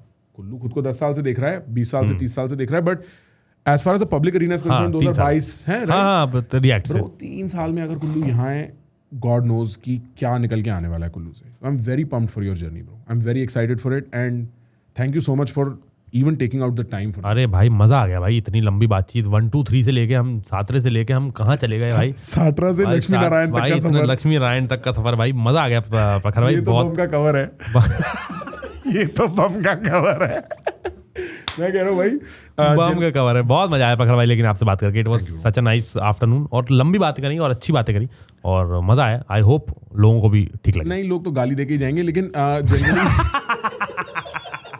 आदमी ट्रेन हो चुका है यार। आदमी कहता है भाई मैं तो ट्रेन, सिंपल सी बात है, अगर आपको गाली नहीं पड़ रही मतलब वीडियो वायरल नहीं है। नहीं भाई ऐसा नहीं है भाई, बिना गाली पड़े में भी चल रहा है काम हमारा, है ना, ये सब बात नहीं भाई। चल हमें कोई गाली नहीं पड़ रही, हम सब चला रहे हैं गाली। इसके देख लेना कमेंट्स में, कोई गाली नहीं देगा, पक्का बात। अच्छा, generally I end with asking my guest if they have a question for me. Do you have a question for me at all? आप जेन्युइनली हंसते हो कि नहीं? भाई पता है मैं मतलब okay if you are asking a answer. मैंने ना भाई जब ये मेरे साथ शुरू में होने लगा ना कि मतलब मैं पॉडकास्ट कर रहा हूँ, फिर लोग कह रहे भाई नकली हंस रहा है, शुरू में मैंने बोला चल हेटर साले, फिर वो बहुत आने लगा, मैंने बोला यार शायद पता नहीं क्या मैं नकली हंसता हूँ, क्या सिस्टम है। मैं माँ कसम 1-1.5 महीना सहम सा गया अपने मन में। शुरू की बात है, काम उठने लग रहा है, एक साथ अटेंशन आ रही है, आपको पता नहीं है। अच्छा, फिर मैंने मेरे दोस्तों ने बोला मेरे को साले नकली हंसता है ये वो। मैंने कहा यार अच्छा मेरे को बुरा ना लगे ये सुन के, अगर दोस्त भी कह रहे हैं ये तो मेरे को बचपन से जानते हैं। फिर मैंने नोटिस किया अगर मैं एक बहुत सोशल मूड में हूं ना, I am very easy to make laugh. मतलब it is my sign off I like you, because I can also hold tension when I can ask you very openly how's your relationship with your mother and father and so on. अगर मैं वो tension में इतना comfortable हूं तो मैं उस tension की डिफ्यूजन में भी उतना कंफर्टेबल। बहुत सही बात है। तो मेरे को ये बात जून जुलाई अगस्त तक ये समझ में आने लगी कि नहीं this is your nature bro. अब ठीक है लोग इसे मीम करें, मैं तो चाहता हूँ और मीम करो, right, that's no problem. I think it's a very minimum thing to be memed about. सबको कुछ ना कुछ मीम मिलना ही है, ऑफ कोर्स। बट या आई एम जस्ट वेरी एक्साइटेड। नहीं वही मैं भी मतलब बाहर से दिखता था तो मैं भी सोचता था कि नहीं, लेकिन आज तो आप जेन्युइनली आप समझ जाते सामने वाला जेन्युइनली हंस रहा है कि नहीं हंस रहा है। तो हाँ भाई आपके जोक अच्छे हैं भाई मैं बस यही इंप्लाई करना चाह रहा था। हाँ बट और एक्चुअली ये भी इनहेरिटेड है। मतलब मैं ना बचपन में जोक क्रैक करता था। मेरे को याद है हम लोग एक क्रूज शिप पे थे, मायामी टू बहामास, फैमिली वगैरह सब। अच्छा तो हम लोग पहले चढ़े, अब वो क्रूज ऊपर नीचे होता है, अगर आप छोटे हो ना थोड़ी नींद आ जाती है, या तो उल्टी या नींद। तो मैं और मेरी छोटी बहन सो गए बढ़िया, हम सो उठे तो पापा मम्मी है ही नहीं। आप 8वीं 9वीं में, आपके पास फोन भी नहीं है, और क्रूज पे तो वैसे भी शायद फोन नहीं चलते, तो आपको पता नहीं मम्मी पापा कहाँ हैं। अब मैं और मेरी बहन इधर उधर घूम रहे हैं, पापा मम्मी कहाँ है। भाई वो क्रूज भी 18-12 फ्लोर का क्रूज, लंबा चौड़ा, मतलब एक एंड से दूसरे एंड तक क्रिकेट खेल दो आप, पूरा स्टेडियम फील, बहुत बड़ा क्रूज था। एक मौका ऐसा आया, हम लिफ्ट से निकले और हमें हा की आवाज आ रही है। मैंने राधिका की तरफ बोला मम्मी पापा यहीं बैठे। मेरे माँ बाप की हंसी आप सुन लोगे ना भाई, मेरे माँ की हंसी 3 घर दूर पता लग जाता है कि वो हंस रहे हैं। तो हमारे तो विरासत में हंसना भाई, सही बात है। मेरे पापा के बेस्ट फ्रेंड सारे पॉडकास्ट देखते हैं, ठीक है। तो एक दिन मेरे पास आए, यहीं आए थे ऑफिस में, कह तू हंसता अपने पापा जैसे है। वाह क्या कॉम्प्लीमेंट है, वाह। और एक्चुअली मैं इसलिए पूछ रहा था, वो जो मेल रोल मॉडल वाली बात भी थी ना भाई, as I have grown up मैं अपने पापा का बहुत बड़ा फैन बनता गया। शुरू में मेरी बहुत जंग रही, जैसे आपकी मम्मी, मेरे पापा बहुत स्ट्रिक्ट थे।